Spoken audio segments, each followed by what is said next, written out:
Come on, Unity.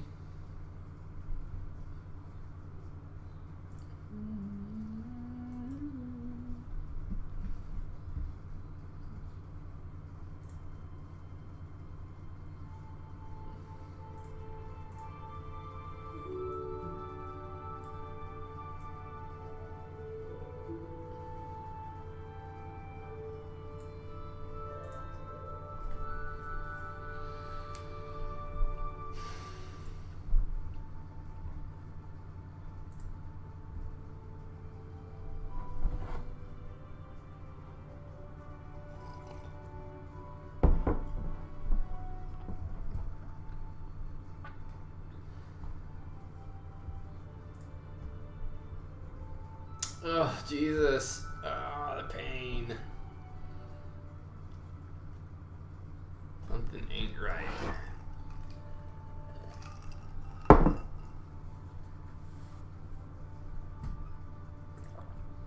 see something.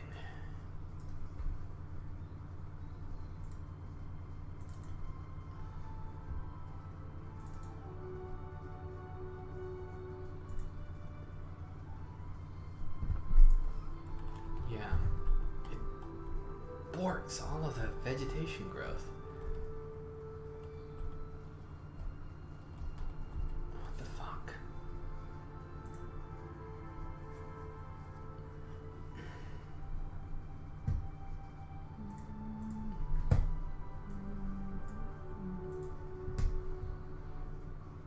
Alright, I'm just gonna have to disable all the climate stuff for now so I can get seasonal water movement.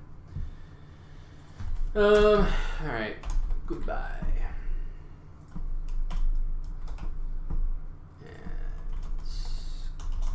goodbye. Bye.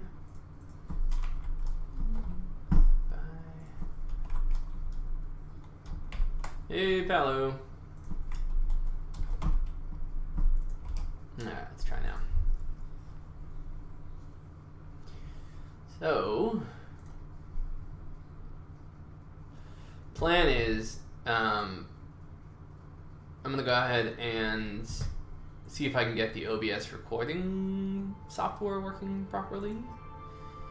Obviously, I'm using OBS now to stream, but we're doing a High Council meeting in a little bit, and I'm wondering whether I should just yank the stream off of Twitch once it's done, or whether I should record it separately. I'm not sure what performance is going to be like this, so we'll test it out.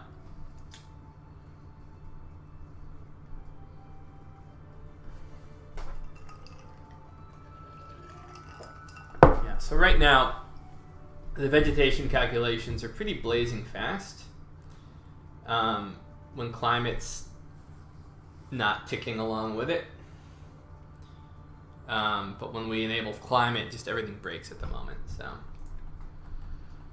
and there's some other climate issues I'm trying to sort out with Calandial. So, for instance, you can see something's definitely off here. Right, you see all these straight lines. So, like, you literally have like extreme desert and then boom, temperate, super nice forests. Oddly, you don't see that in the southern hemisphere, though. So hopefully we can figure out what's going on with that. But everything's relatively normal in the southern hemisphere, and then the northern hemisphere, you have these areas where it's like you just have big, long, straight lines. It definitely should not be that way. So something's up with climate.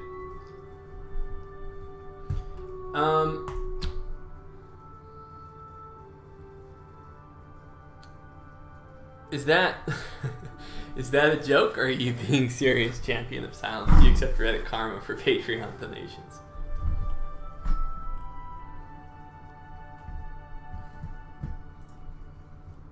I didn't know that was a thing. How does it work?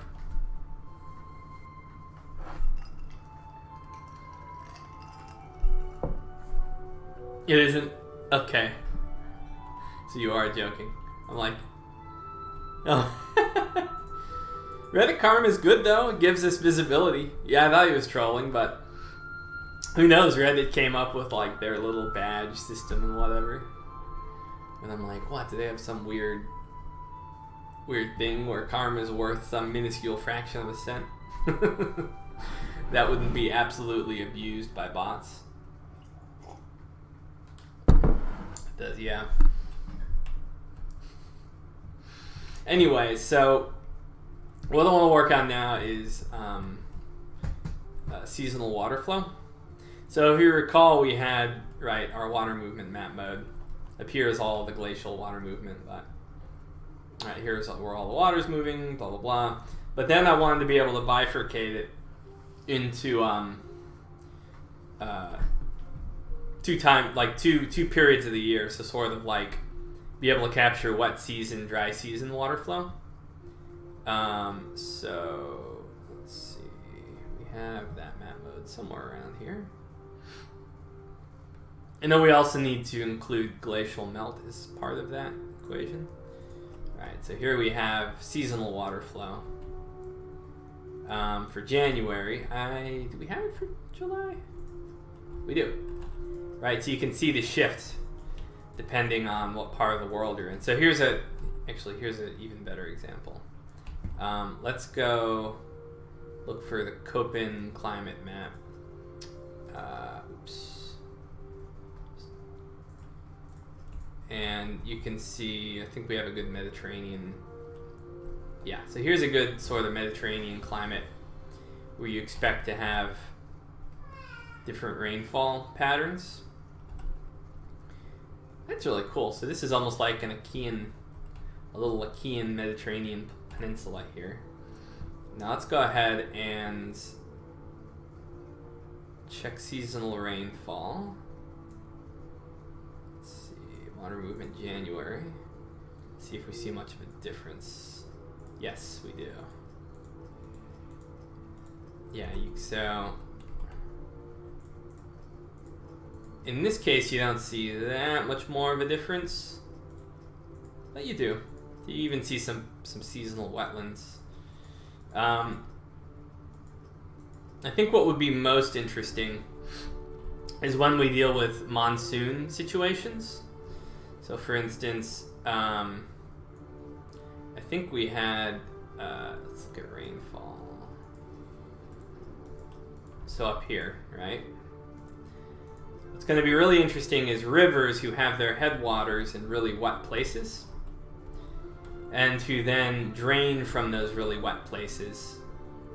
So you can see, so kind of like imagine in Ethiopia, right? How the Nile is nourished. So you can see here you have, in July, you have really wet conditions. In January to July, you have dry conditions. So let's see what water flow looks like in those circumstances. Surprisingly little. I wonder... Oh no, actually it is significantly more flow, now that I think about it. Yeah, so the river swells up a good bit more. Let's see... Yeah, so you can see the river is bigger in this case. Although I think it doesn't start far enough back to make that much of a difference. Let's see if we can find a better example. Let's see, I think selling high karma accounts is something that is done. That's true.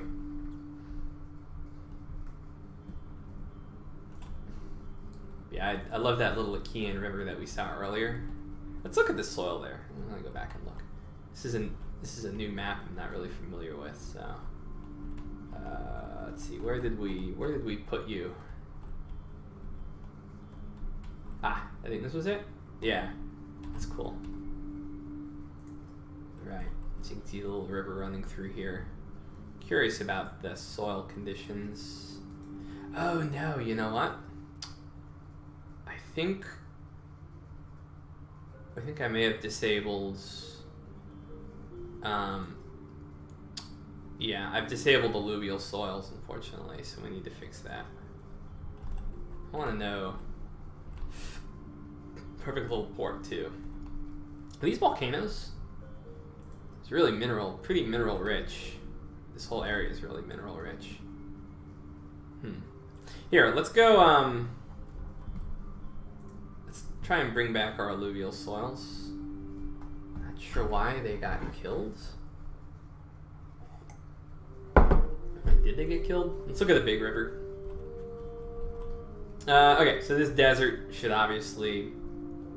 Let's find a really big river and then we'll... the desert's not a good example. Okay, so here. We've got a river being fed by this giant ice sheet up here. So, in theory, we should have some really robust alluvial soils here. We don't. Okay, so let's see if we can fix that. Let's go to our world generator. Soils. Generating bedrock buffers, generating sediment. Weathering alluvial soil texture. Generating alluvial soils. Well, where are you? Why are you... Weird. It's weird. Something's going on there. Okay, so let's see if we can figure out this mystery. Let's disable vegetation for now. There's a small chance, for some reason, soils are getting reset.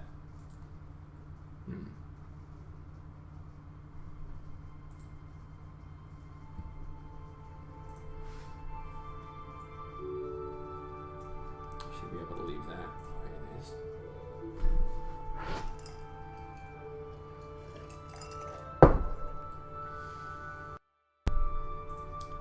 Grab the code over here to another screen.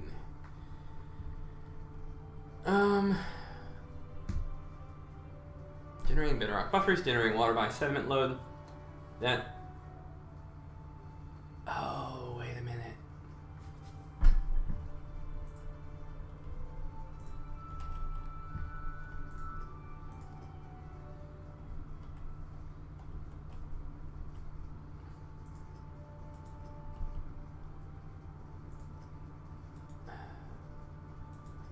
Got a lot of water movement here. Okay, so let's check soil conditions.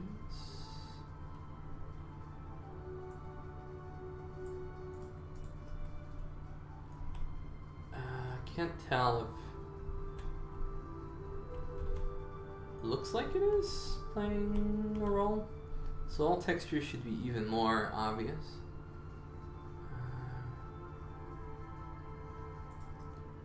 Soil depth.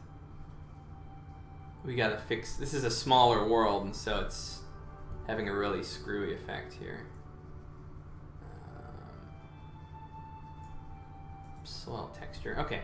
Soil texture is being applied now. The weird thing is it seemed like it wasn't being applied before.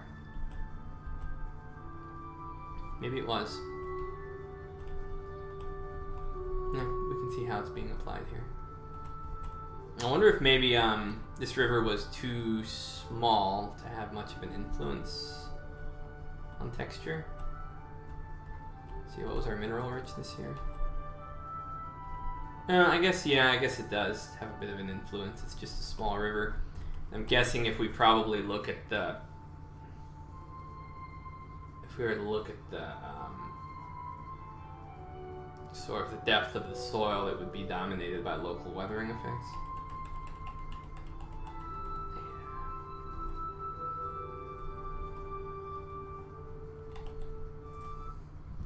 Let's re-enable vegetation and see if we still have all of our texture.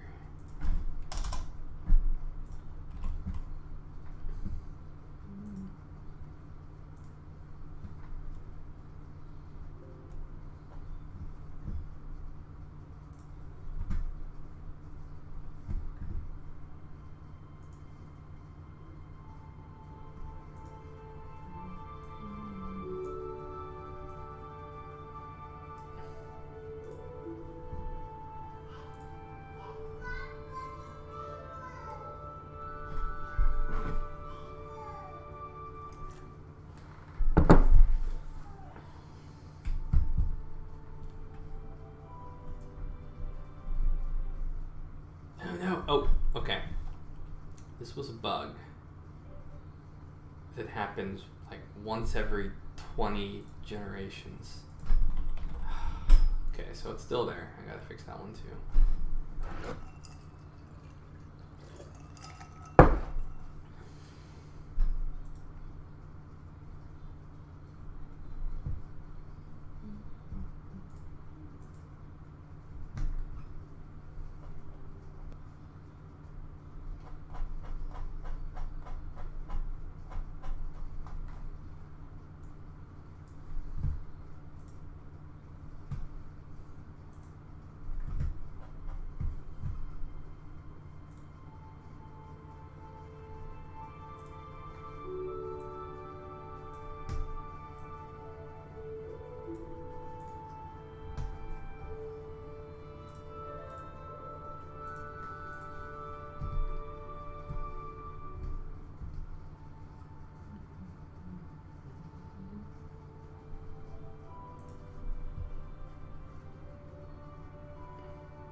Okay, what was that?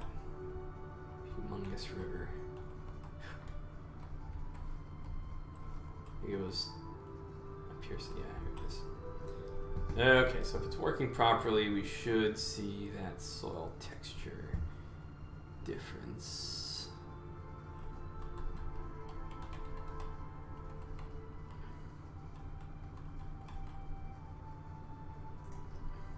Yeah, okay. So it's there. It was okay, and we especially see it in places like deserts. Feel like it's kind of screwy though, because oh no, I guess it's accurate. Yeah, in this case, it's surrounded by mountains, so it doesn't expand out very much.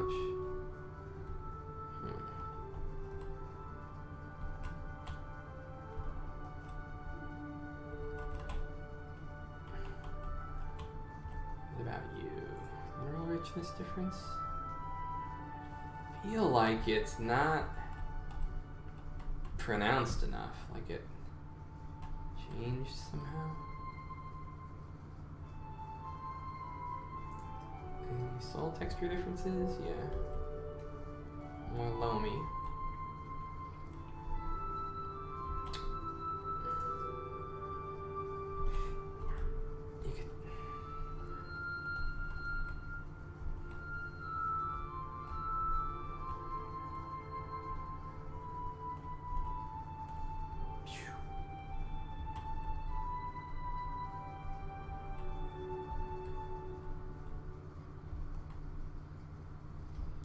Used to be that there was a lot, yeah, so for instance here, you see a more pronounced effect because you have these rivers coming off the volcano.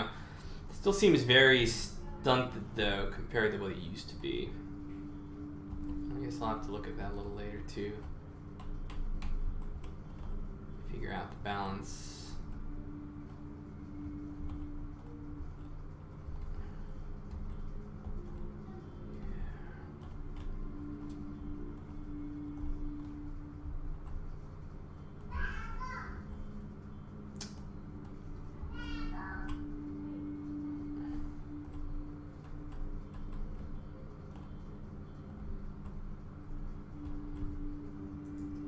Okay, well, where was I? Oops. Oh yeah, we were gonna work on seasonal rainfall. Let's try and find a good example. That's screwy, what the hell's going on there? Let's find a good example of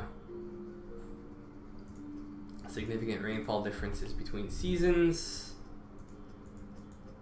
So we have, let's see, oops.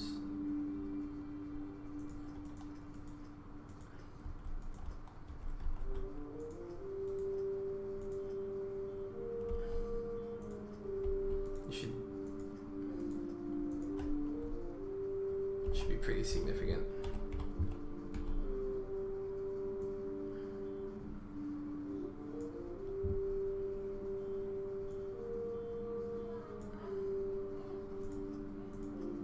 Yeah, I'd say. Yeah, you can see these rivers get significantly larger during the wet season. What I want to see is I want to find a nice Nile-like situation.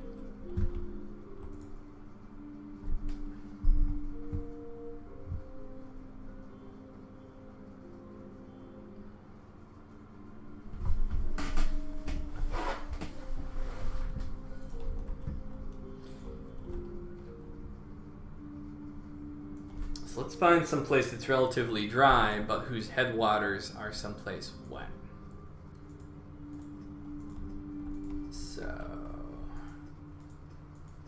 Oops. I'm looking at temperature. Rainfall. I liked this example, but the problem is there's too much more contributing downstream, and there's not much contribution in the headwaters, really. Let's see. Do we have any better examples somewhere?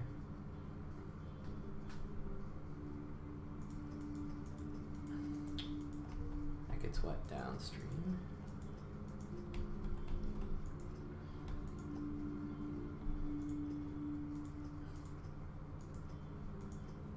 This is kind of interesting. Let's check this river, although it's doesn't really enter a desert, but let's take a look.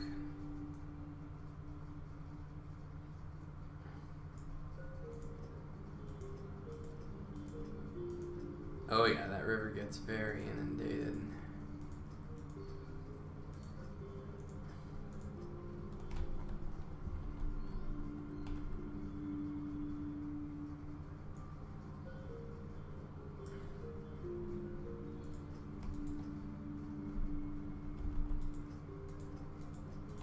Yeah, you can see up here that there's something weird going on.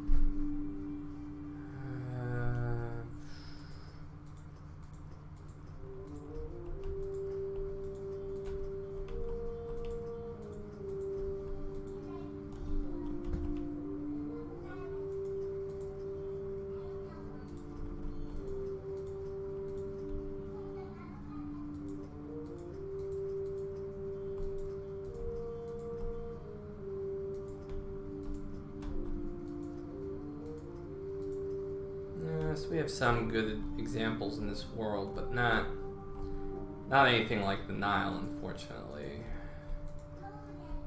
Because we need something to go from the monsoon through a desert. Which is perfectly plausible, but don't seem to have it in this world.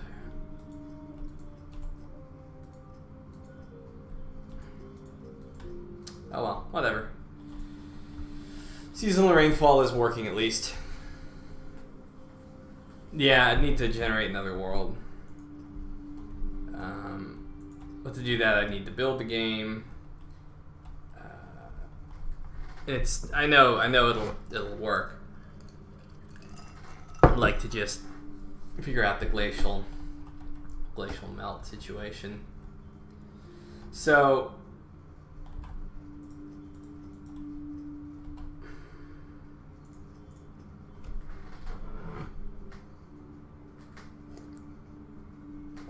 on the world.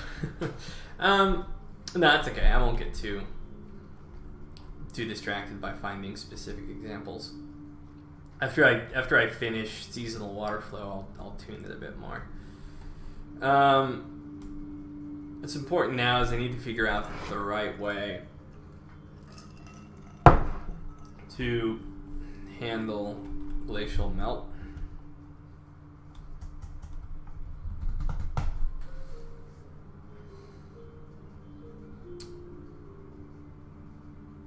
So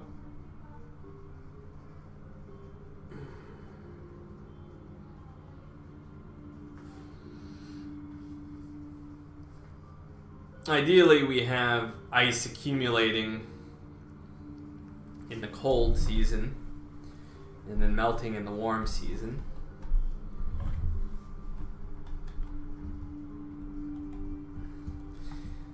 With ice sheets, it gets tricky because,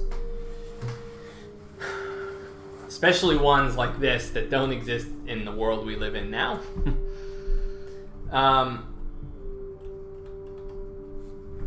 because the ice is being pushed outward, right?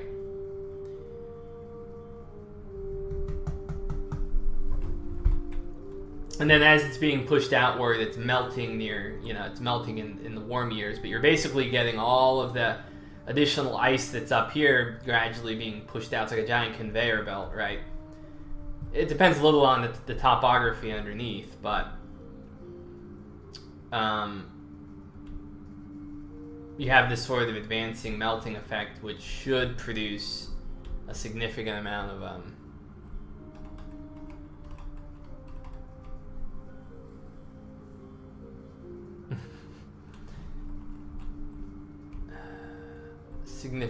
water subsidy.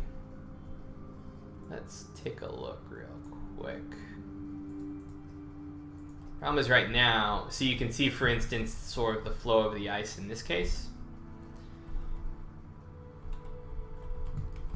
And so you can see all this kind of flowing into this river here, and then just boom, makes this giant. It makes a giant river right out of the gate, and is basically pooling in a few places of low elevation.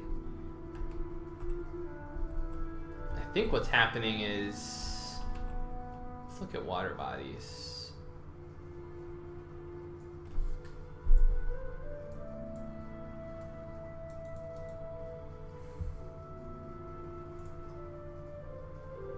Yeah, we kind of have some ice sitting on top of some of these water bodies where the water's accumulating.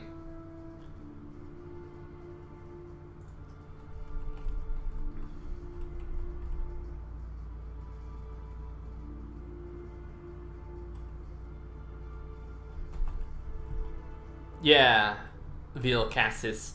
And like I said, this is kind of a, this situation here is what North America experienced, basically during the advancing glaciers, and especially during the retreating ice sheets too, where you had these giant glacial lakes and sometimes even you'd have ice dams breaking and just flooding everything. Yeah, so you can see here's another fed river up here into an old isostatically compressed lake there from the old ice age. Where did our last ice age go?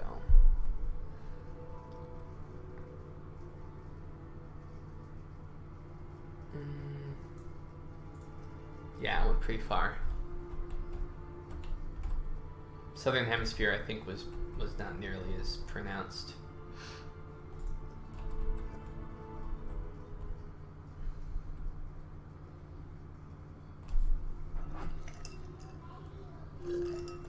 Yep, that's correct, Paolo, to the best of my knowledge.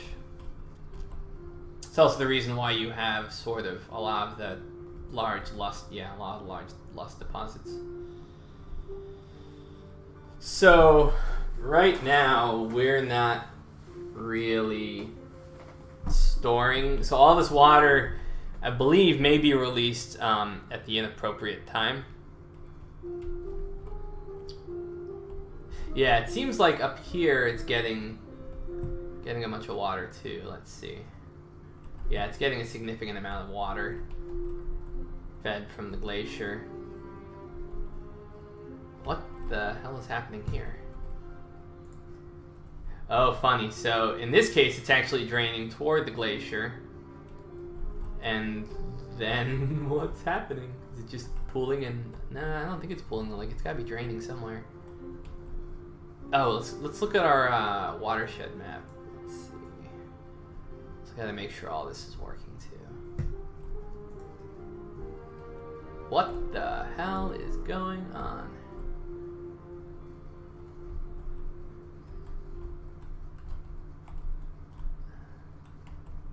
Let's see. Oh, these are, I think these are different catchments altogether. So there's this guy, it just happened to settle on the same color. I see, and all these guys are kind of pooling in a system here. Let's see.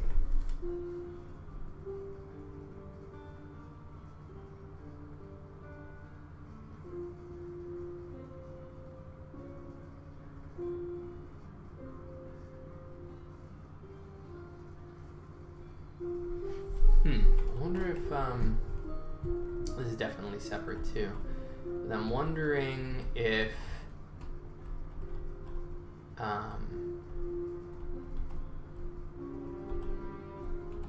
and this is all part of the same. See, this is what gets me here. So remember there was that bug that we were dealing with earlier?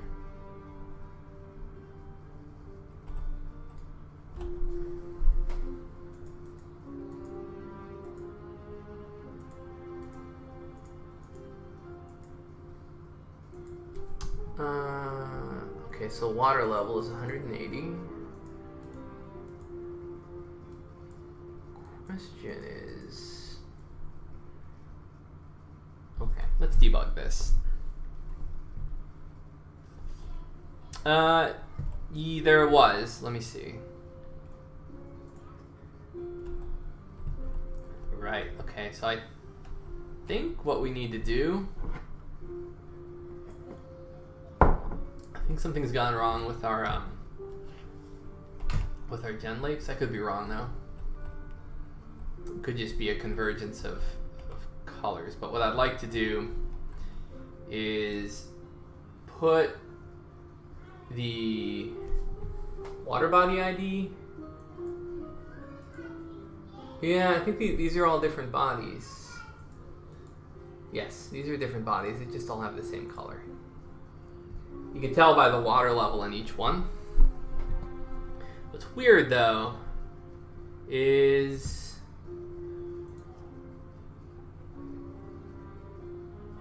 okay. Alright, I see what's happening.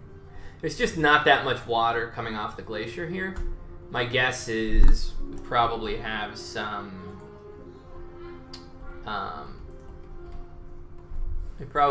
mountains. You can see how there's an old orogeny up here that's probably blocking things. And so what we have here is just a bunch of scattered lakes. And then we have ice here, which is on land, which apparently is acting as a dam and preventing the water from flowing out. Oh, pop density. Pigeon say something?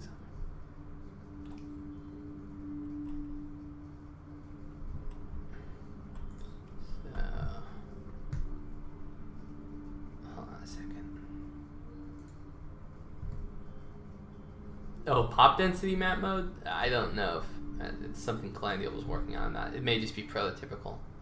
Let's see, where was it? Not sure it'll tell you very much at the moment.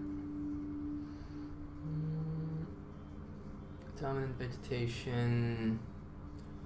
AI players. Let's see, where's pop density? Here we go.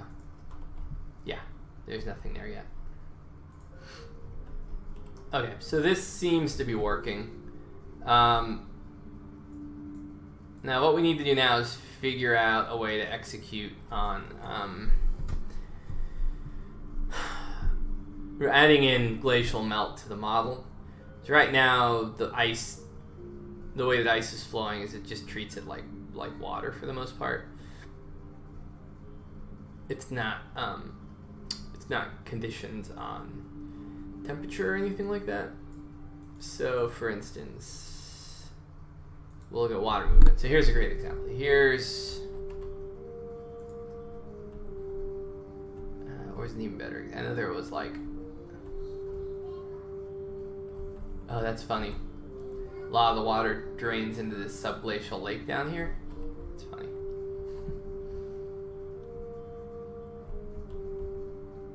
Here we go. This had a lot of water. also had a lot of water. Try this guy. What's weird is our water movement shows that it has even less. Something is off there. I know Calandial added something into the calculations. Right, so you can see here, kind of what we'd expect actually. July, you have tons of water coming off of it. January, you have less. Hold on, I'll be right back.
Okay, so I think a simple way to handle this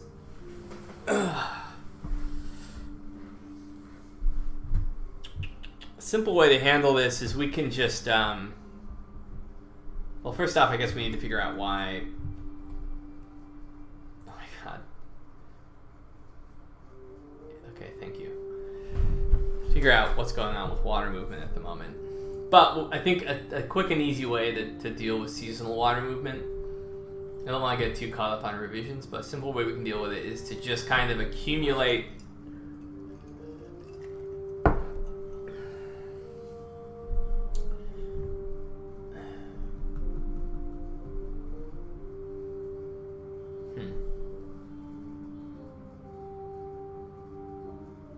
that's tricky.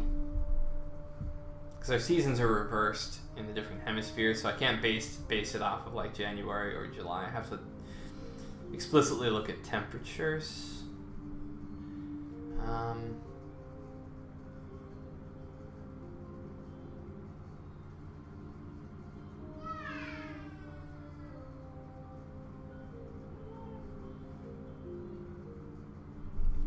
Because we want things to flow as they normally would, with the ice kind of, moving in the directions it normally would move in.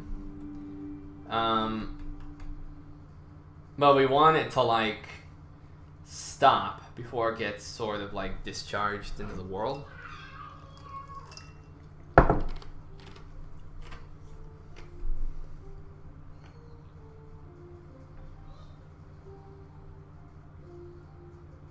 Let me see something. Let me see what the temperature differences are. Yeah, so January you have low temperature, July you have high temperatures, and more water flow. In the January season, you do technically want a little more water flow. Let's look in the southern hemisphere. So we have some ice sheets here.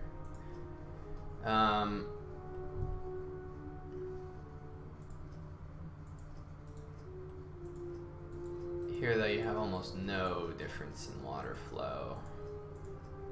Right.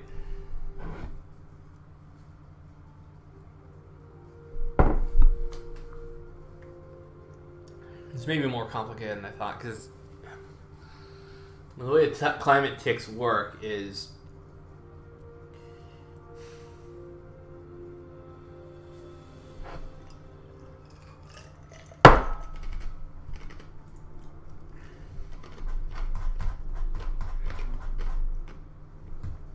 Vegetation.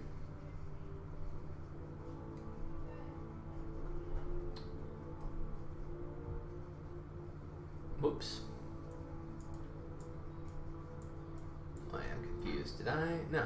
Vegetation should be down there. Yeah, here it is.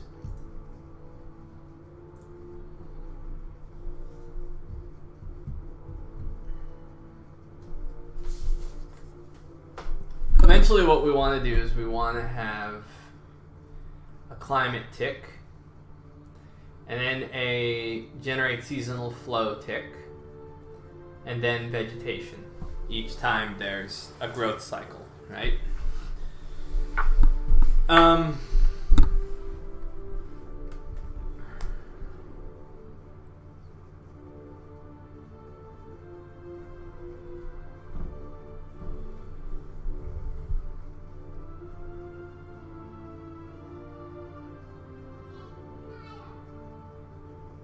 Shatter the fungus so loud, sorry.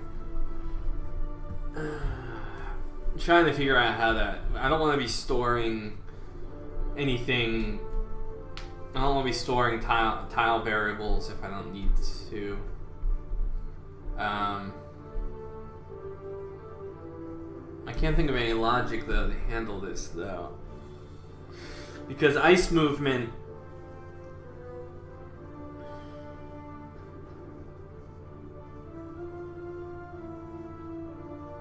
Well, no. Okay.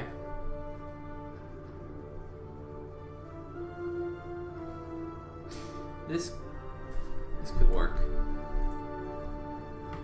We can have a contingency clause.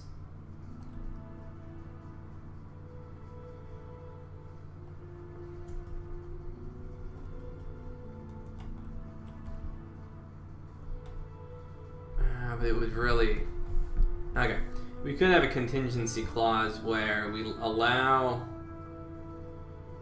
water to flow toward the edge of the glacier, but if temperatures aren't low enough in that season, or high enough in that season to melt, then it's just kind of stored there. And then when the next season rolls around, it checks that boundary and it says, hey, are you a neighbor to a tile that isn't ice? And is temperature low enough? If so, go ahead and melt and release that stored up water. Problem is it'll make the map modes look kind of screwy. So for instance, what you'll see is an aura of it might be kind of informative actually, but what you'll see is you'll see all of this water flow, but then you'll see this big aura of pent up water that's... Oh no! No, it won't. Duh, because it's already showing. It's already showing what's here. So all it'll do is just not discharge. Yeah, what you'll see is you'll see the water flowing via ice to the edge of the ice sheet for that season, but then it'll stop and you won't see this stuff for like January, right? And then you'll see that pent up ice discharged in July during the hot season. Yes, this will... That's the idea, Vil Katsitz, is this should be something that can apply to seasonal day. So what would be really cool, for instance, is if you had like glacial melts filling up a river that would be desert normally, right? And that's one of the cool things I'd hope to be able to achieve. Okay, so I think this will work. Let's write down the logic real quick. Okay, so let's go to... Do we not have the right file? Guess not. Alright, so let's do this.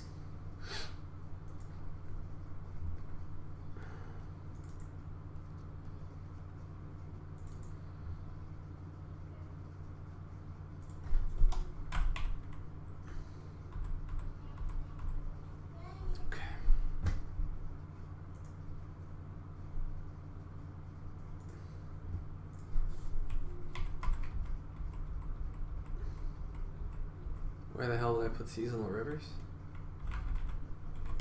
Did it somehow? Yeah, okay. up here. Alright, so here's the seasonal rivers code. So remember last week we were talking about some massive revisions to seasonal water flow. What did you do, Calandial?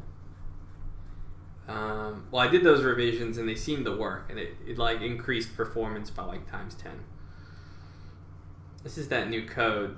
But it looks like Calandial did some work here. Let me figure out what Calandial did here. Maybe clean things up a bit.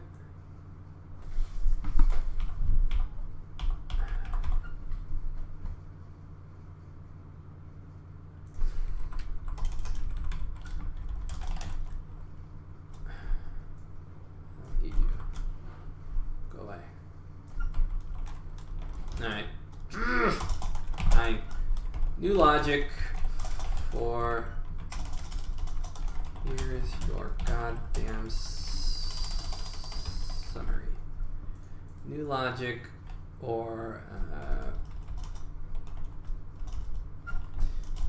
new logic for glacial melt.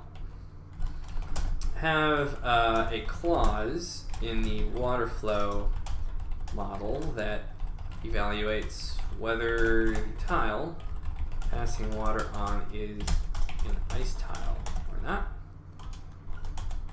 If it is, check to see if there are any non-ice tiles, any non-ice neighboring tiles which are lower absolute elevation. If so, pause water flow. Here's the tricky part.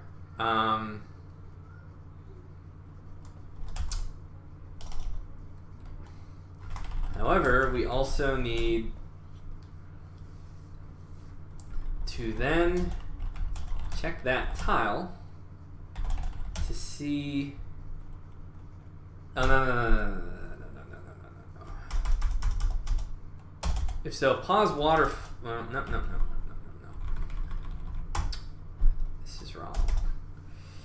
If it. Let's start over. New logic for glacial melt. Have a clause in the water flow model that evaluates whether the tile passing water on is an ice tile or not. If it is, check to see if there are any non-ice neighboring tiles which are lower absolute elevation, and check to see if temperature is low enough to melt. If both conditions are true, no. Right. Check to see if temperature is above melting.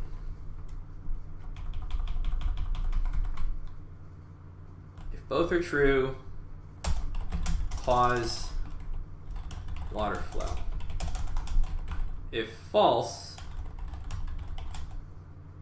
release water from prior season and this season. C#, yeah. Let's go ahead and run this again.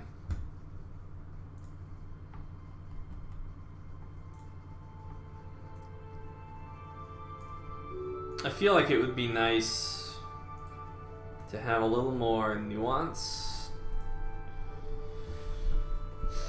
So scale it dynamically as opposed to just sort of a Boolean true-false kind of situation. So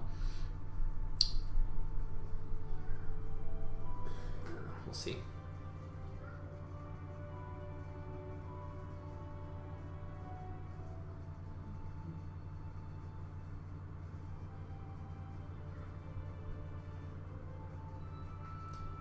Unfortunately, we have some kind of climate. When climate ticks are applied to vegetation generation, it totally borks the world and turns it into a giant desert. So that's disabled for now. Okay. So basically, let's go through the logic here. I also need to figure out why regular rainfall is acting funny. Irregular water flow is acting funny. We have sort of like this aggregate variable, and then we have water movement by season. Okay, this is January. This is the cold season. This is July. So, if this is January, the logic goes, check for ice tile. If ice tile, then we say, hey, is it warm enough to melt? No, that's not it. Hold on. New logic, have a clause in the water flow model that evaluates whether the tile passing water on is an ice tile or not. If it is, check to see if there are any non-ice neighboring tiles. Nah, we need a better way to handle this.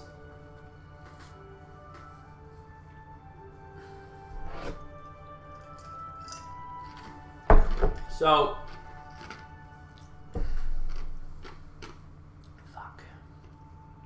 from an optimization standpoint, we don't want to be checking neighbors any more than we need to. So we want some nested ifs.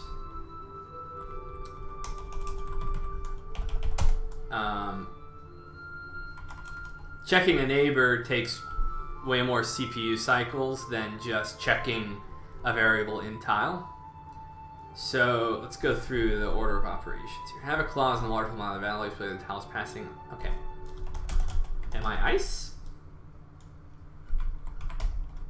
So if ice,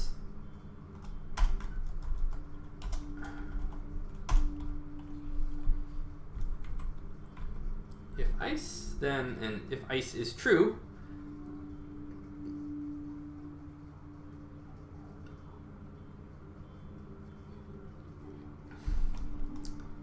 ice is temp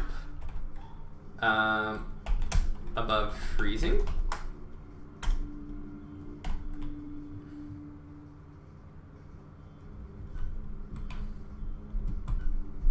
which I'm kind of curious.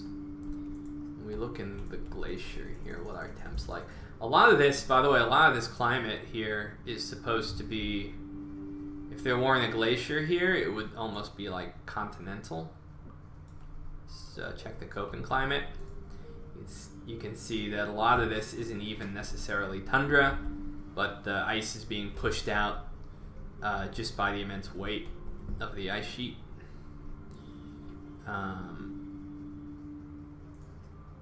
And so some of these temperatures may seem like they're warmer. So let's see. So let's look at the edge of the glacier here and look at the temperature. Temperature in January, negative 26. Okay. Temperature in July is 16, right? So it's melting in July. So all of this stuff is going to be melting. But everything up here is pretty cold. Okay. No, I think this logic works. Yes, so Vagrant, we're going to see some interesting values for seasonal water flow here. Let's see. Okay, is temp above freezing? If temp above freezing. If ice is on tile equals true.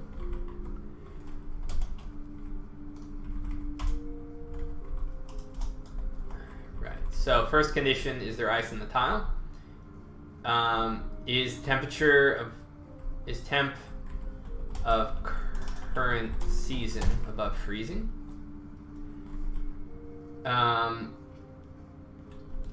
If that is true,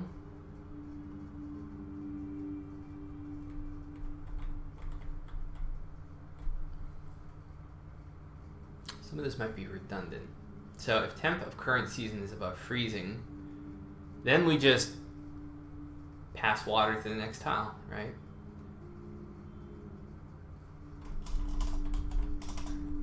Pass water to next tile. We don't technically need to see if there's a non-ice neighbor.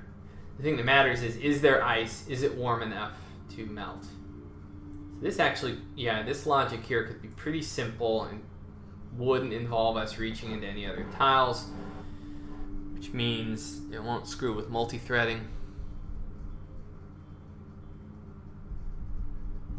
Oh, the beta of Internet Explorer? No, Windows didn't ask me to do anything. It was just like, no, we're gonna install. It was like, yeah, see, it's like fuck you, we're installing ourselves. No, I don't want to get started. Go away. No, I don't want you.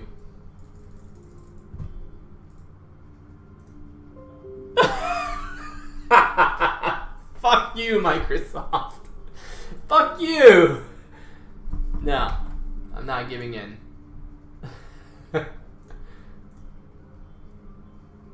No, get off my bar. It wouldn't close. It was like, no. We're a monopoly. We're going to install ourselves. You're not allowed to. You consent automatically. No. Oh, man. In about 5 years, that's the way Amazon will be. They'll be like, you ordered these mittens, didn't you? And I'll be like, no, I didn't. And they'll be, no, sorry. You ordered these mittens. You're paying for them. Here you go. They're at your door. Take them. We're debiting your account.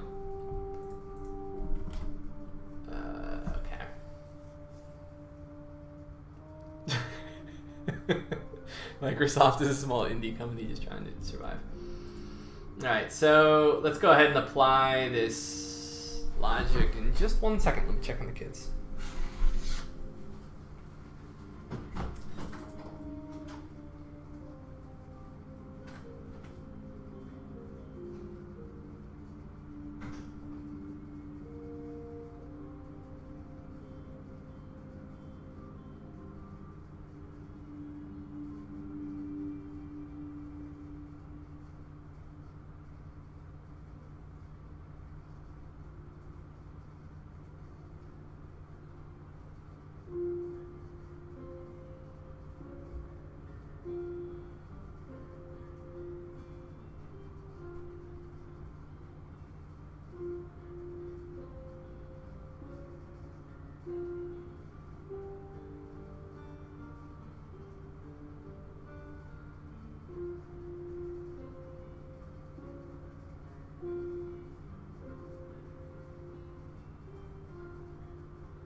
Okay. By the way, guys, flying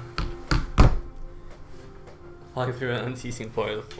Yeah. By the way, we have a high council meeting coming up in 45 minutes. I'll probably stream it, and then it'll go up online.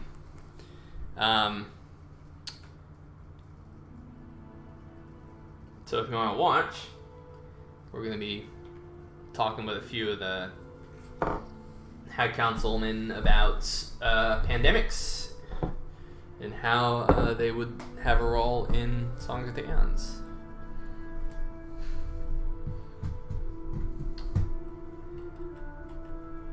Alright, let's apply this logic now. So this is all pre-calculations. Right, I see what Cal did. Cal just...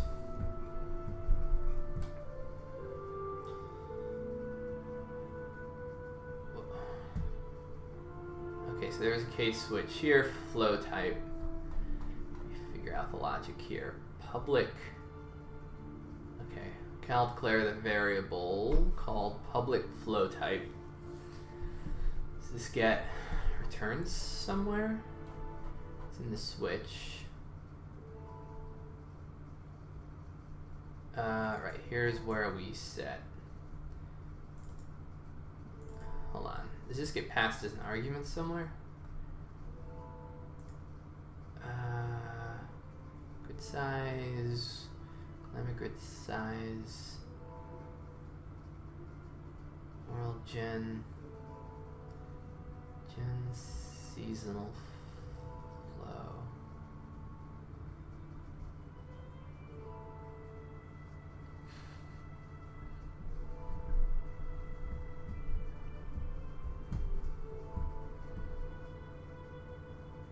Yeah, flow type. But it's gen seasonal flow. Dot flow type dot July. Okay, so let's just see what logic is still intact here. Elevation list. Okay, we get our little pointer here. Switch statement. So basically, if flow type is January, get rainfall for January. And stick it here. If it is July, yeah, then get July rainfall, which is month 6. January is month 0. And then flow type, world gen. I have no idea what that is, but what the hell? Landiel, you out there?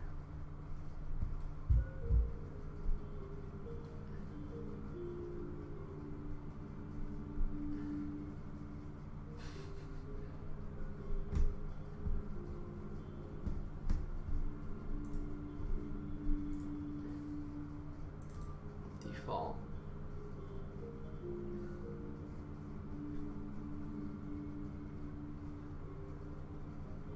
Okay, so I think I see what's happening.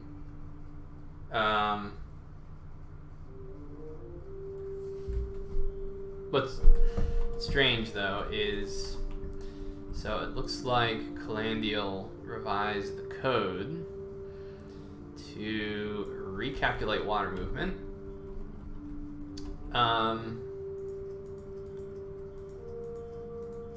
The issue is there's even less water movement than either of the 2 seasons, and it's supposed to be like,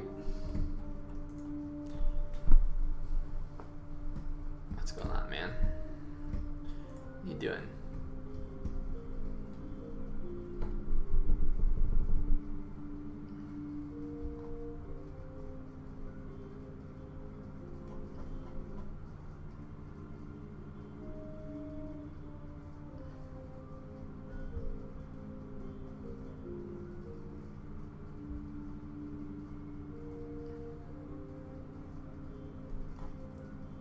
If there's any left. Okay.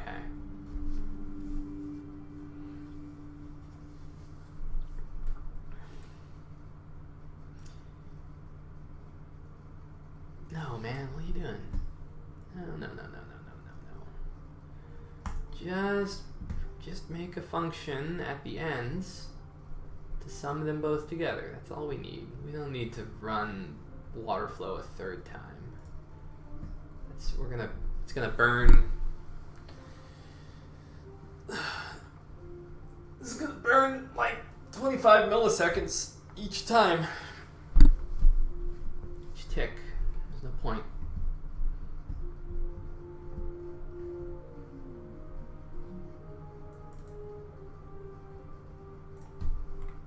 Let me see some. So we're gonna not run you. We're gonna shut this off, and we're gonna see what water flow looks like.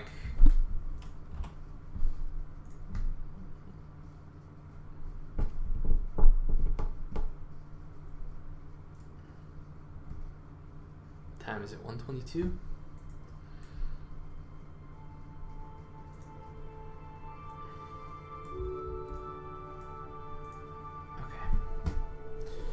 I want to get back to plants. I've got an approach that could be amazing. It could solve all of my plant problems. It'll let us generate aquifers. It'll let us figure out where natural oases occur. It'd be amazing. No. I'm gonna make soil thirsty, right? Vagrant, we want that long term, but that's gonna take some more work. Basically, what I'm gonna do is water will have. We're gonna deal with permeation differently. Like soil is going to retain water for more than just its season. So if you have favorable soil conditions in a place that's dry for 1/2 the year, basically the wet season can rain on the soil, water will be retained in the soil, and then plants drink from the soil. And so what that means is that the soil texture of an area can determine whether you have a Mediterranean forest or a Mediterranean scrubland. If you have sandy type soil that can't retain water very well, then you end up with desert-like conditions, even though rainfall patterns could be the same as an area that has loamy soils, right? If that makes sense.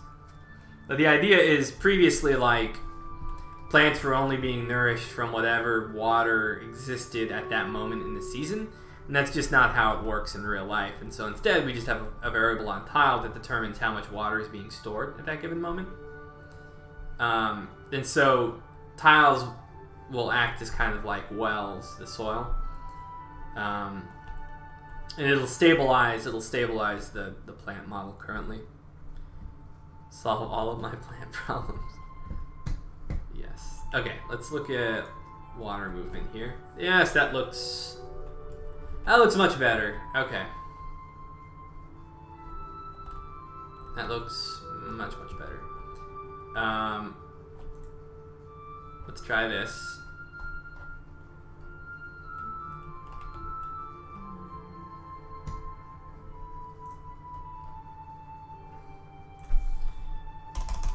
In FloraSim, I am going to cheat.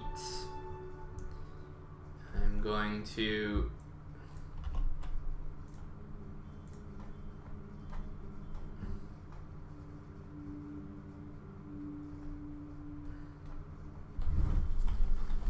tile dots.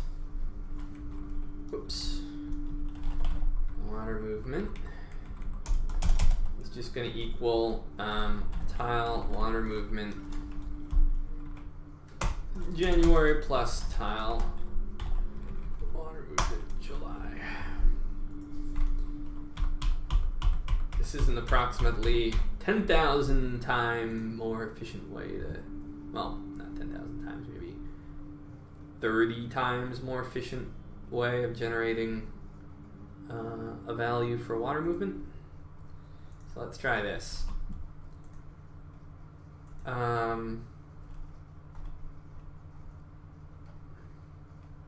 So this case, I'm just going to leave that. This case should never arise now.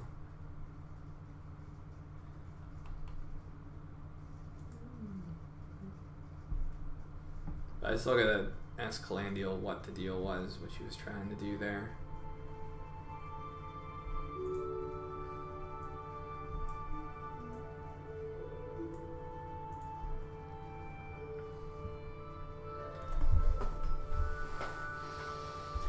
Alright, so if we can sort that, we can move on to implementing that logic we had earlier. And that logic would go not here. This is all pre-calculation. Not sure what Cal was trying to do with all this Cal debug stuff. No, where's my logic? If tile is land, if lake open, okay, all right. If it is a non-endoric water body, then pass water on. Okay, so this is where we're going to be implementing that logic. It should be fairly simple. All right, let's just see what we have here first.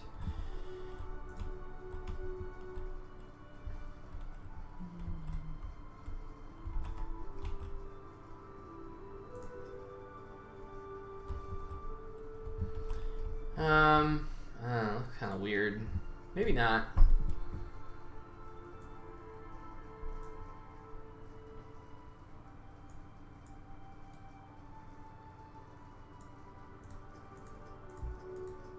No, I guess that is right.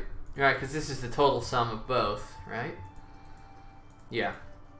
Well, okay, we have a really easy way to determine this. Yeah, we can just do the math. Water movement, January water movement, July water movement.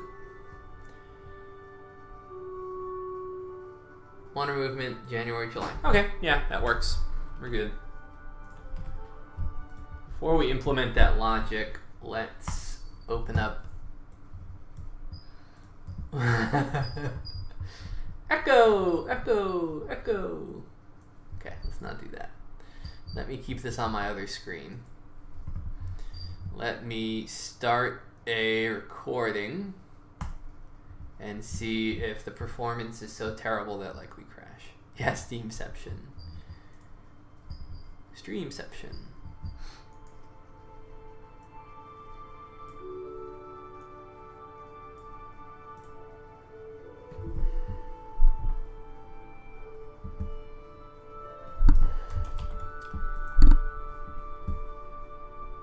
Yikes, what's going on?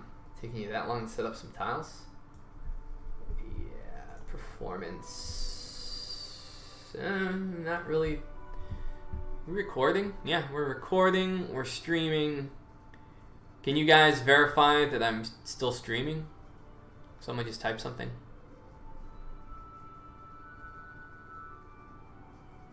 Uh-oh, I'm not seeing anything. Oh, I am. Good.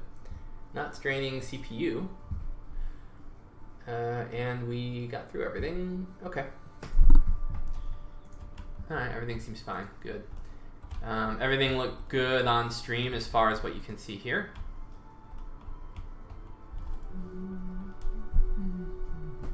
need a haircut.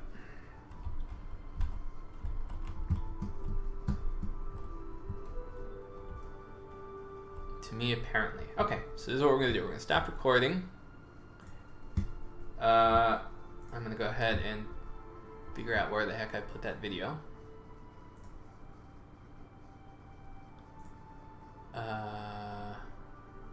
Okay, I think this is it. I'm going to pause. The performance is so terrible. Yes,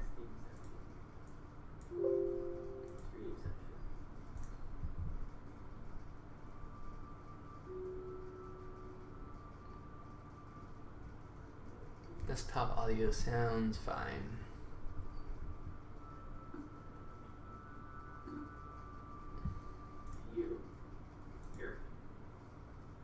Looks pretty good. Can't account for what the video quality will be like when I upload it, but I'm going to assume that it's the High Council conversation that people are going to be interested in the video. Okay, so this is what we're going to do. We're going to stop recording. Okay, cool. I think we're good. So I think where's the there? I think when we do the High Council meeting, I'll go ahead and I'll record the video too, so it'll be on Twitch if I need to rip it, and it'll also be on my hard drive too. And now I have a 2 terabyte solid state hard drive, so I can store anything I want. All right. We have half hour till the High Council meeting. Let's go ahead and try and implement some of this logic.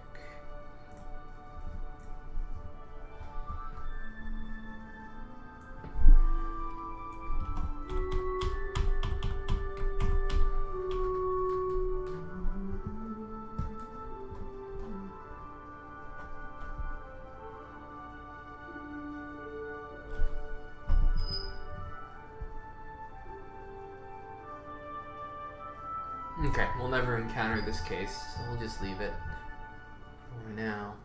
What is up with all this Kala debug stuff?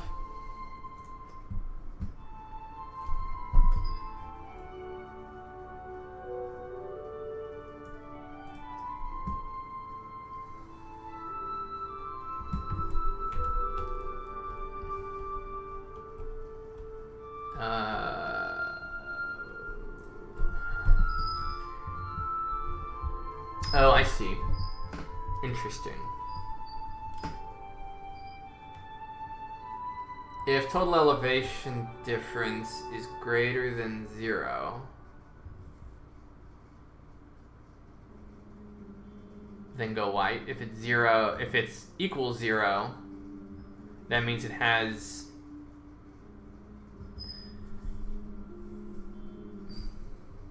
that means it gets stuck.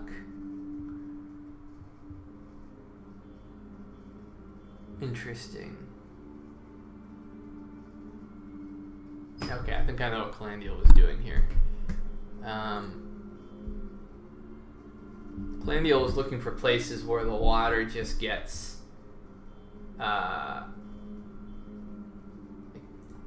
stuck in a specific spot. So there's some sort of glacial situations where that happens. Let's see. Right, I see, and it just it just kind of mysteriously pools in this place and can't get out. But it's an edge case we can deal with later. As it currently stands,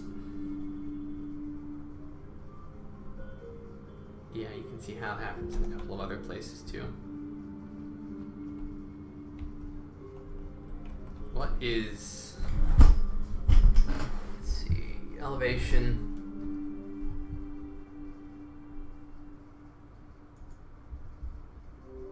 Jesus Christ, there's a lot of ice here. That's part of the problem, right?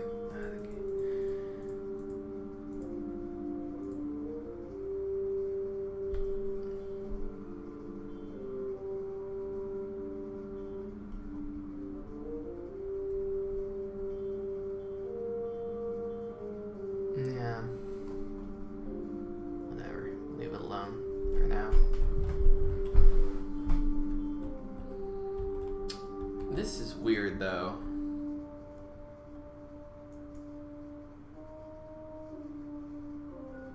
Oh. I see. This is actually ocean. Weird.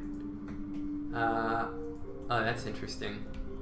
So it's registering as ocean because it's below sea level, but then you have this giant subglacial lake, which is above sea level. Whatever. No one's going to be living there.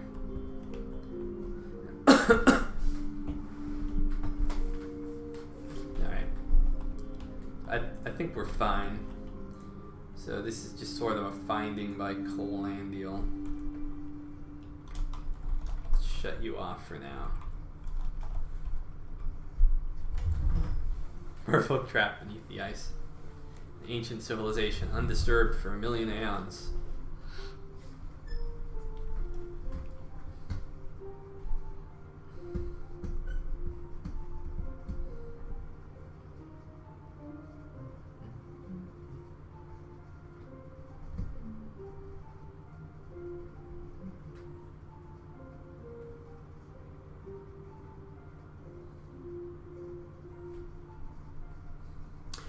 Question is, why weren't there lakes generated there?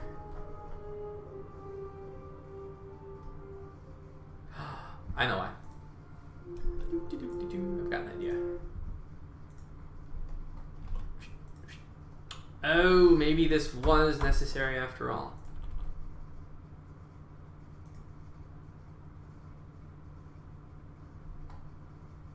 Or not.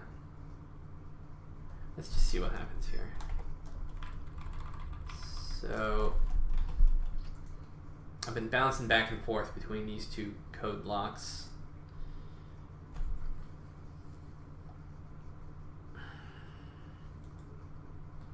Why wouldn't lakes have formed at that location if they were in fact pooling all of that water? They should have produced some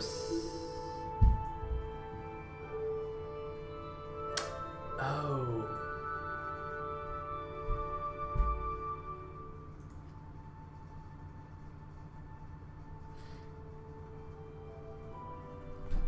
The issue isn't that they're pooling water, the issue is that they have no elevation difference between other tiles. I guess we'll find out.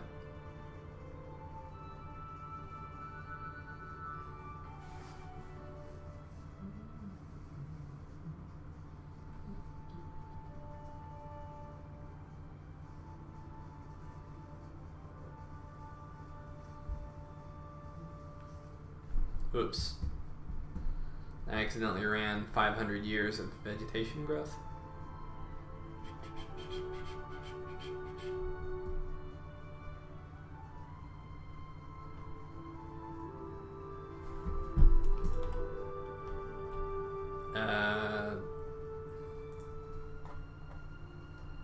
Crap, did I disable Calandials?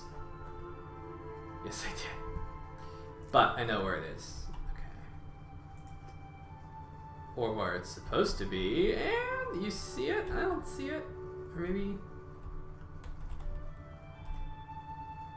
Okay, let's turn Calandial's debug thing back on. Oh no! Oh well.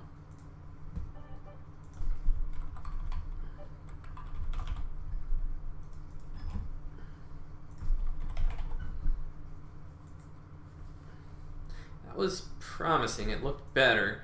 And if it looks better, it might even fix that Gen Lakes bug that we were dealing with. I don't know. We'll see.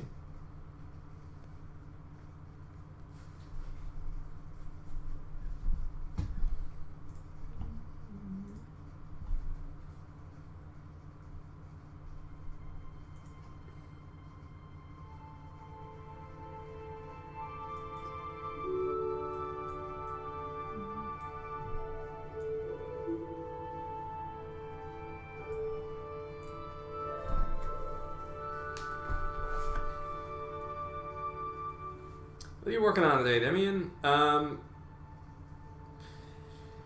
Basically, doing some revisions. So I was going to do some major revisions on plants, but then I realized to do major revisions on plants, we need to do major revisions on water flow. And so we are now making it so that water flow is seasonal, depending on seasonal rainfall. So you can have things like seasonal rivers, seasonal streams, stuff like that. And as part of that, we need to have a proper glacial melt model so that big ice sheets can accumulate water on the cold seasons and then release it in the wet seasons. Did I blow up rivers? Yes, I did. I totally blew up rivers somehow.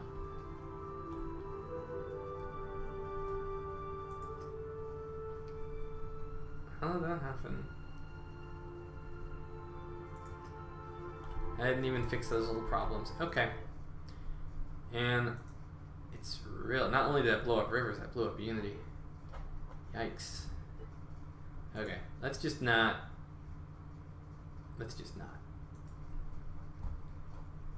Yeah. We're gonna let you back in, and we are going to put you on ice. There.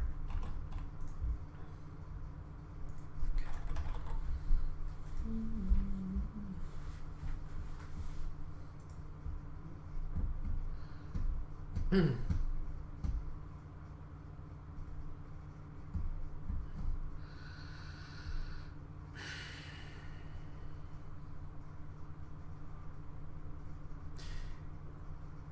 So here's, if we're storing seasonal water flow on the tile,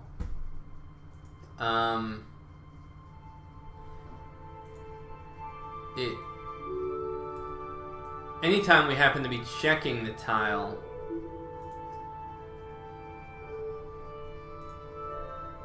let's go to seasonal water, okay. So we're going through here. The algorithm here should be agnostic as to the actual, whether it's first half or second half of the year. It's going to respond to just what the temperature is at that moment. And that's when we release the water, and then it'll grab... Okay, this should work. Then it'll grab the water from the previous season that was too cold, and then it'll discharge, and we should be good. Okay, yeah, we got rivers back. Okay, all of our seasonal stuff seems to be good up until now. Total water movement.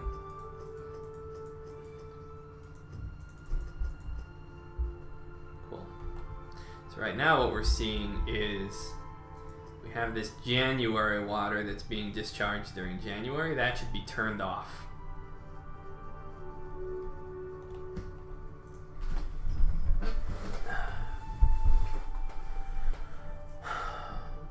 Okay, so if tile is lands false, then we do our whole and check to see if it's an endorphic water body. If it's not an endorphic water body, pass the water on. Otherwise,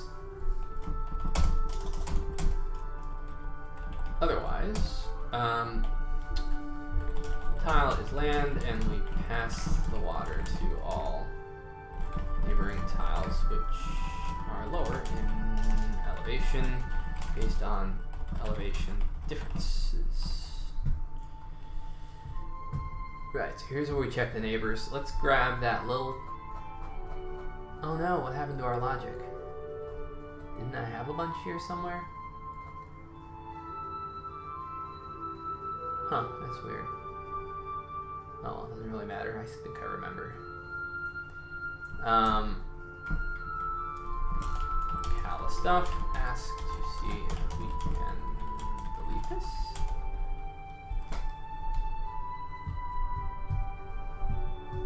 Tiles land, pass the water on. So here's where we check neighbors.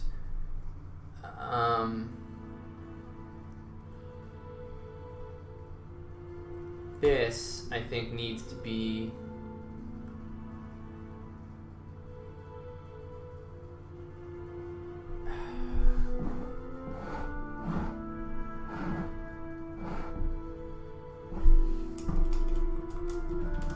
check to see if ice... No. What was it? Could we just... Yeah. Check to see if ice...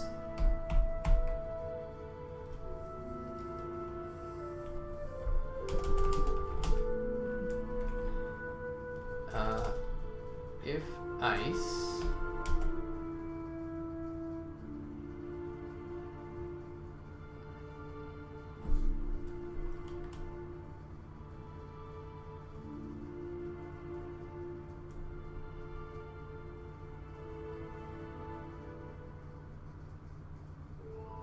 there was some way that we circumvented having to check the neighbor.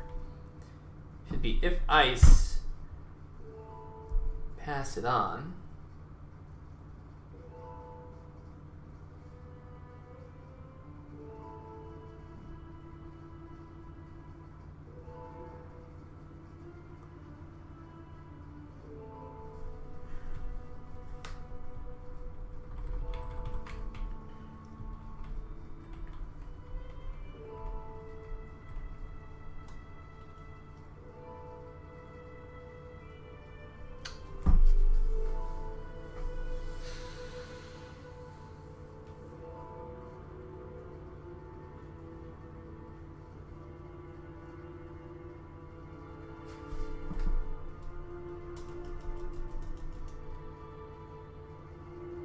Yeah, so the idea is we push all of the ice to the edge of ice sheets and glaciers. And if it's too cold, then the ice doesn't melt and the water isn't added.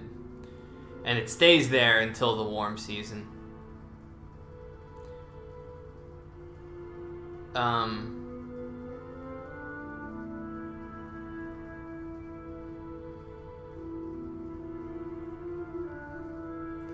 I'm just trying to figure out an efficient way to deal with this.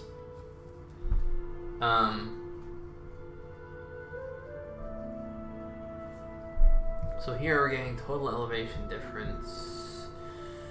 I guess we shouldn't really be checking ice yet here, or should we?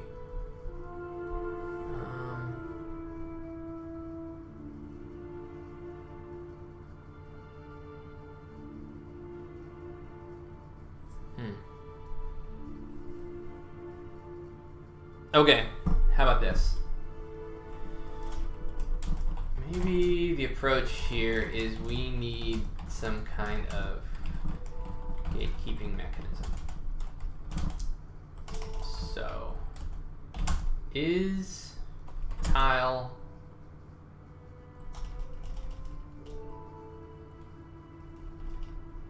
mechanism that just stops water flow under the right conditions. God damn it, where did I put my documentation? I had it like right here. And I lost it. Was it? Did I stick it somewhere? No. I could have sworn. It wasn't Jen Rivers. Oh well, whatever. Oh, maybe it was like up top. Nope, not up there either. Alright, well, whatever. These kind of gatekeeping mechanism that just stops water under the right conditions. So we were thinking about just checking temperature. But no, we gotta check to see if there's ice. So check to see if there's ice.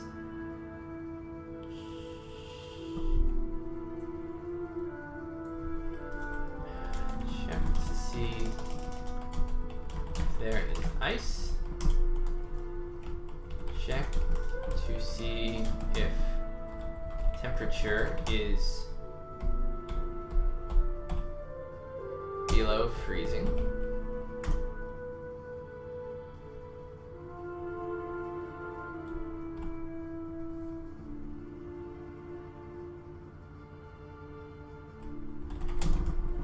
Set Boolean before we check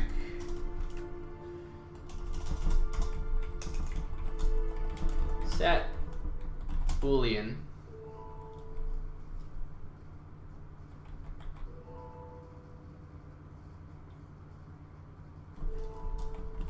pause ice. No. I don't know if I'm going to be able to finish this before the High Council meeting.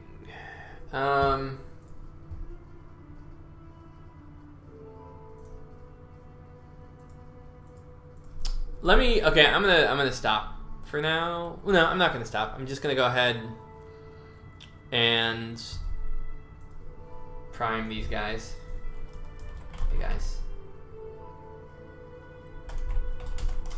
Yep. Just be ready to talk about diseases and related subjects like nutrition. Diseases are a lot more complex, interesting than just pathogens arising and causing mischief. The severity of diseases is often closely related to climate, agriculture, nutrition, populations, dressers. So keep all those subjects commerce. Keep the subjects in mind for the meeting. We'll go over all of those subjects.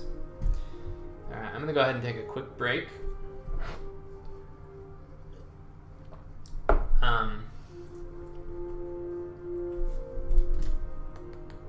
Should have a voice area. As far as the meeting, as far as communicating with the High Council meeting, you can answer, you can ask questions here, or we can duck into a voice channel somewhere on the Discord channel. Let's see, where's a good place we can oligarchy graveyard. Hey, what's up? General internal discussion. Inner Circle voice chat. Inner Circle voice chat will probably be good for that.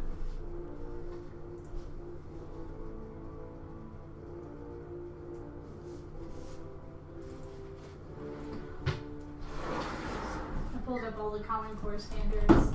She's actually meeting most of the math ones already. Alright, The cool. English ones.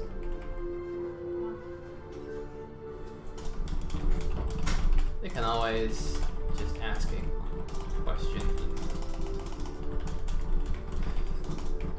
they want. Let me go ahead and mute this.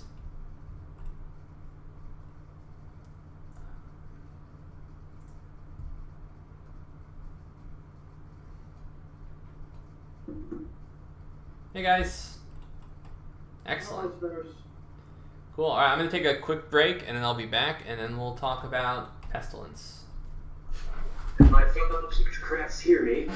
Yep, I can hear you. Okay, I'll be right back.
Okay, how many people do we have now? We have... Oh, we got Zach. Yay! Thanks for coming, Zach. Can you hear me? Yep, can hear you. Are you the Zach I played Emir with last year?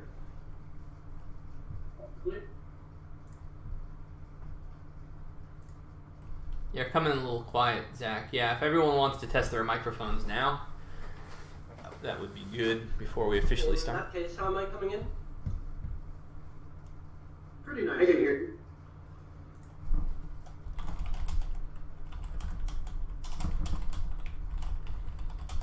Yeah, I would say it's plausible I was that Zach. I did play Emir at one point last year. Yes, I think I invited you to my kingdom. Yes, yeah, for my YouTube videos. Yes, I remember.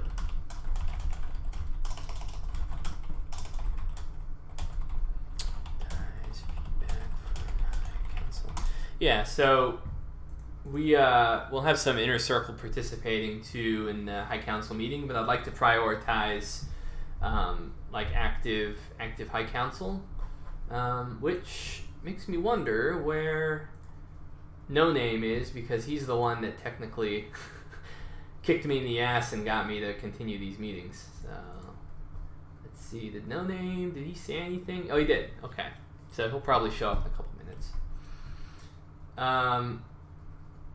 Yes.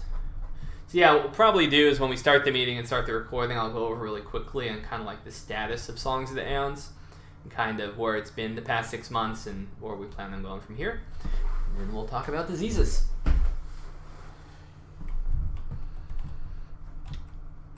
I was hoping Calandial could be here, but she kind of mysteriously disappeared. We had the joy of, throughout the week I've been working on songs but not streaming because I've been kind of, I've been mixing sort of my day job with songs work, and that's not really conducive to a good streaming environment. I also don't want to theoretically like have any of my bosses like come onto the stream and be like, why aren't you working? Because they do not have a side project. So let's see, I'm going to have a nap.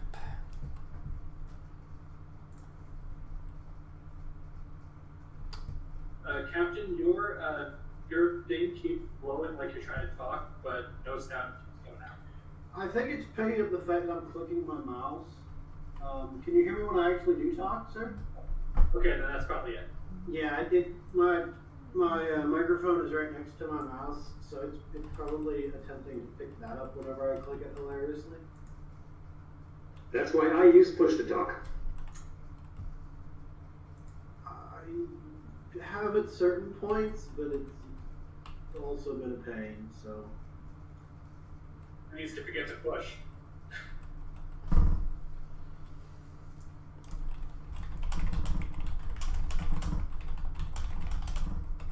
Yeah, I think we all have tried those times where we got push to talk and then we realized, oh wait, nobody has said anything I said for the past hour. Exactly. Yeah, exactly, sir. It's like, oh, well, that was a fun conversation I had with myself. I should do that again sometime. I was doing some EU4 multiplayer with a few friends a week or so ago, where suddenly one of them claims, oh, I was muted for the past half an hour, that's why nobody has been responding to my questions. It's always fun. Yeah, Also, when is that yourself? Yeah, I need push to talk for my, I'm doing my D&D campaign on Discord now because of the world ending or whatever. So I'm always on push to talk and I'm trying to like gesture with my hands and it's like, no one can, everyone's like, we can't hear you! You're talking, we can't hear you!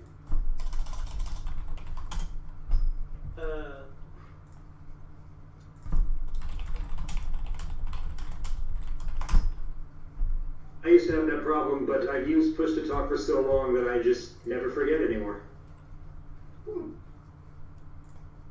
Interesting.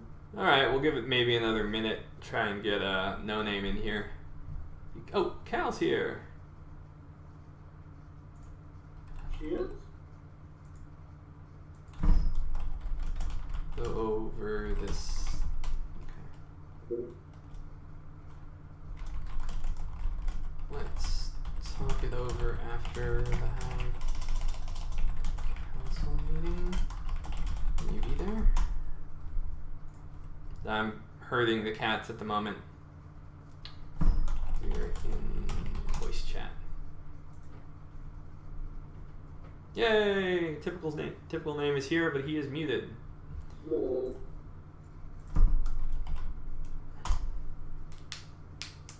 Alright, so I got Calandial. I'm gonna try and get her in there too.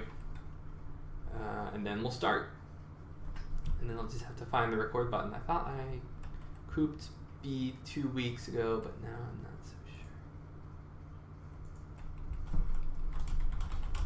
Alright, busy. If you're busy, don't worry about it. Going to be around after the meeting, so we can discuss the climate stuff and do some work.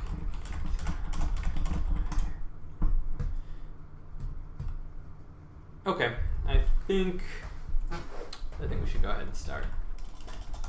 Anyway, I'm going to start.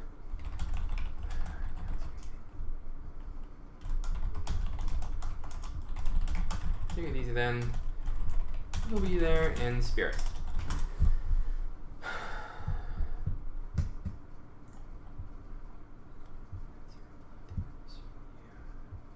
Okay, alright, I'm going to go ahead and hit the record button.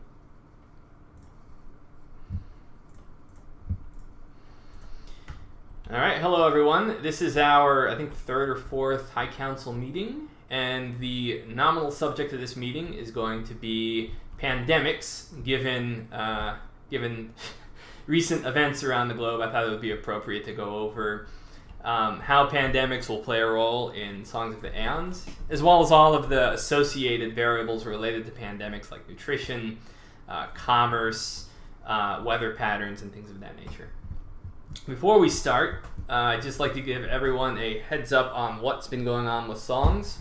And basically, the COVID pandemic ate up about, I'd say, at least on my part, maybe 3 months or so of songs work, because the kids were home from school. My work life was in chaos due to the pandemic, and so it took a while for everything to kind of calm down a little bit. But I feel like we're back on track. partly because thank you No Name for basically kicking me in the ass and getting me to do these meetings, and it really kind of put some fire under me and got me in a place where I feel like I could continue the development process. Glandiel's been working on things for a while too, and so the torch hasn't been out completely, but hopefully we'll be making some more progress from here on out and get 0.2 to the general audience sooner than later. So with that out of the way, let's go ahead and talk about disease pandemics a little bit. Disease pandemics, I have a little bit of experience when I modeled them back in Mayo and Taxes, and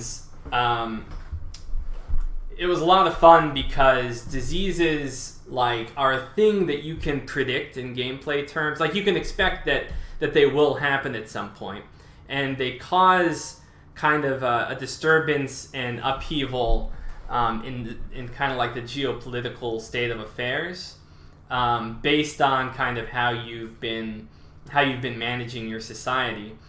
And in Mayo and Taxes, when I modeled diseases, I didn't just include, for instance, the fact that the disease happened to appear in a particular place. I took into consideration things like the current nutrition and well-being of people that lived in the province, how crowded they were, how affluent they were, how much commerce happened to be in the place that was being infected, and then whether there was much connectivity between that place that was being infected and other locations as well. And so there are all these different variables that can go into pandemics to determine how bad they are, how disruptive they are, and it basically helps to make the game more exciting in a way that's logical, that isn't just like having a comet slam into your city. It helps to kind of challenge the player and shakes things up. And so we're hoping to adhere to those same principles and apply them in Songs of the Eons as well, except now we have way more variables where we can actually plug them in to determine the nature of the pandemic and how it spreads. So I'll go ahead and open up the floor to looks like we have a little issues here. I can hop onto this stream if you need to hear me. But I'll go ahead and open up the floor to questions from some of our High Council members as it pertains to pandemics, and then we'll just kind of follow the conversation from there. Well, I was asked to ask a question on behalf of someone else, so I'll begin with that one. Someone asked me to ask you whether disease resistances would be modeled in such a way that something like the smallpox epidemic in Mesoamerica that devastated the Aztecs could be modeled. Yeah, I mean, that's tricky, right? Because you have to, theoretically, since we're going to be tracking pops and information about pops and data about nutrition and things like that, you can theoretically have a variable for sort of like whether a population has been exposed to a specific strain of a type of disease and stuff like that. But you don't want to, for instance, have like such a heavy memory imprint that it becomes too clunky. So for instance, like if you were trying to track population's resistance to like 20 different strains of diseases, and you have like 20 different variables on a given pop, which decays over time based on the last time they were infected with that kind of disease. But I think it's definitely possible. We just have to come up with a practical way to have an economical way to deal with it. Because you also, like, the first time a novel disease hits a population, you want it to have that big deadly impact, right? Like bubonic plague was way more destructive on its first wave and then its second wave than it did on successive waves, right? And so I think in one form or another, we definitely need that kind of resistance variable. We would just have to do it at a level that's not too granular. So for instance, I mean, we'd have to probably run some numbers on it, but I think it might be reasonable to have a given pop have maybe innate resistance values to maybe 3, 4, or 5 different types of diseases in general. That way, if you were to have, for instance, a disease on this continent jump over to another geographically isolated continent like this, the first time it goes through, it would be massively disruptive, like we saw in North and South America when the conquistadors came over. So yeah, good question. Any follow-ups? So the first time a disease would hit, actually kind of related to that, since we're starting from very, very early, how are you going to model the emergence of endemic and pandemic diseases? Because those are things that if you look far enough back in human history, they didn't exist, right? You don't actually get them until you have things like trade networks and cities and stuff. So how are you going to model that, and is that going to be tied into zoological concerns? Like if you have a population like the Native Americans who just don't have that many domesticated animals, is that going to basically make it so that they just don't develop endemic or pandemic diseases? Yeah, it's kind of tricky because also you have to consider that when we generate the world, like we have to add in, so we need the emergence of new diseases that could either come from another animal or diseases which are simply radical mutations on diseases that are already kind of roaming around.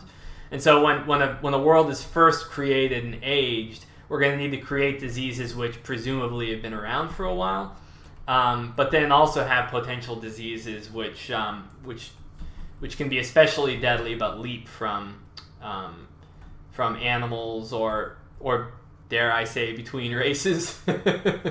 That's another thing we have to figure out too. Is the different races have different innate resistances to different types of diseases, but we'll have to basically, and this is feedback of course that you guys can have, but we have to decide, like, are all races potentially vulnerable to the same diseases? Are just like the humanoids, like your orc, elf, human, dwarves, sort of have their own cluster of diseases, and then your harpies, since they're anatomically different and have a common ancestor that are further away, do they have their own cluster of diseases? That's something we're going to have to figure out, but it creates some interesting gameplay implications, because if everyone's susceptible to the same diseases, right? Let's say you have a whole bunch of different races on the same continent. You have a disease that sweeps across the continent. If everyone is vulnerable to that same disease, then everyone kind of gets hit just as badly, barring whether they have certain geographic isolation advantages or stuff like that. But if different races have different levels of vulnerability to different kind of diseases, you could have, for instance, a collection of dwarves that live up in the mountains that aren't affected at all, and then the humans are devastated, and so then it creates sort of an opening for the dwarves to have a bigger impact on that continent, right? And so the gameplay implications of sort of who's vulnerable to what diseases could be pretty significant. We'll have to figure out how we want to handle it. It could even be a kind of thing that you determine in the defines, right? It could be some people might want to have a world where a vermin gets infected, is just as susceptible to a human as a certain disease, but some people might want to play in the world where that's not true. So we'll have to... I would expect to see some variation. Like it simply wouldn't make sense for if two things were biologically distinct that the disease would interact with them the same way. Like especially ones that work with cells and acts like viruses and the like. And plus, from a gameplay perspective, if we did have everything be affected by the diseases equally, now make the long-lived races fairly meaningless. Because, like, say you're an elf and you could theoretically live indefinitely. But, like, if you're more likely than not going to get cut down by a plague within the first 100 years, are you really that immortal? Right. So there's... I think it would make some sense for there to be some differences. Now, like, there should be ways for a cross-pollinate between the two of them, if that's the right word. Like in real life, how diseases can transfer between animals and humans, but, like, I would expect the symptoms and severity to be different depending on the creature. Yeah, and so there's two things there. There's two things to unpack there. You have, so we already have a system planned where different races have different innate capacity to resist infectious and chronic diseases. So elves, for instance, are super resistant to chronic diseases, almost immune, which is why they can live theoretically longer than any other race, because they don't get cancer, they don't have like heart disease, stuff like that. And then they have a pretty good above average resistance to infectious diseases too, so that it's less likely that, you know, some kind of plague is guaranteed to kill them off before they reach the age of 200, right? And then you have other races like some of the more R-selected races, which are pretty vulnerable to diseases, but it doesn't really matter because their populations can rebound so quickly. And then you have others like the vermin who are very R-selected and have a decent resistance to diseases, but then can carry the disease without it negatively affecting them, and thus they can kind of spread it around and wreak havoc accidentally with other races as they move around, right? So there's sort of the point of how much whether a specific disease affects a specific different races differently, and then there's the point of how resistant overall a given race is to infectious diseases in general. And you see that same kind of thing exist in the real world in biology, where some species have rather exceptional ability to resist infectious diseases, and others have a pretty poor ability. But yeah, any follow-ups there? Any more questions here? I mean, you kind of also have to have the same question for like livestock and crops to some extent, because like livestock diseases and crop diseases have historically been pretty damaging. Oh, that's interesting. So you're making the point of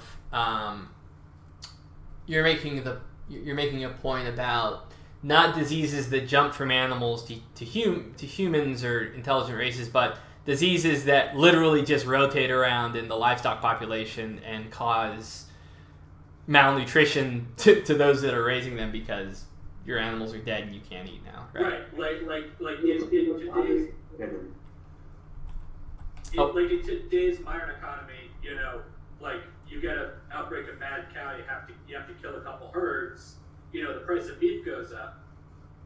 In a prehistoric economy, or in a medieval economy, you lose a crop, you know, a whole wave of a crop, you know, one type of crop to a disease, or you lose a herd, your village is screwed for a generation. I wonder, and this would be an area. This is an area I don't actually haven't really read up much about, but like I wonder to what extent how much more common those kinds of livestock diseases and plant blights occurred, how much it occurred in pre-modern times and how much it occurred in globalized times when diseases could be transferred around the globe very easily. I'm curious to what extent is human, I don't actually know the answer to that, but that could be a good point. I honestly haven't even really thought about it that much from like a performance memory management standpoint, like how you would keep track of that kind of thing. I imagine you could probably do it, but it would need to be a bit more simplistic than the kind of diseases that would roam around with intelligent species. That's an interesting point. It'd be great if someone could read up a bit more on that. If there were a lot of records of instances of things like famines induced by animal diseases. I think one of your issues you're going to have in pre-modern times is attribution with that, because it's going to be like, I'm sure you could find like records of, oh, we had a famine, or oh, there were crop failures, but I'm not sure that they're necessarily going to know that it was because, you know, the plants had a disease. I know there have been lots of problems in pre-modern times with like livestock diseases, but I don't know if they would have their records with plants or if it would just say something like, and in such a year we had the famine. Right. And there's also, you have an issue where livestock is raised very, very differently than they are now. So, in pre-modern times, like, you didn't cram your livestock onto a feedlot. Like, because of the nature of grazing, it had to be relatively dispersed. And even if you were overgrazing the land, like, I mean, they would exist in herds, but they wouldn't literally be, like, crapping on each other, right? And you wouldn't be doping them up with all kinds of antibiotics in anticipation that these diseases would be roaring through your livestock. But I mean, I imagine if you were a steppe person or some kind of pastoralist, like, that kind of thing would be something you'd have to worry about. But I've never actually read about any records in that regard. But we should, because it could be a very important thing to consider. Thanks for bringing it up, actually, Zach. It's a good subject. I have to keep that in mind. Anyone else got something? I wondered whether the game should have diseases that are real or fictional or some mixture. So it could have smallpox and dysentery, but also some fictional disease like, I don't know, rot foot or something like that. Right, yeah. Or magical diseases, right? Like necromancy plagues and things like that. You get into... Yeah, and then you have to be like, all right, well, does my magical plague operate kind of on the same principles as a regular plague? I would imagine that because...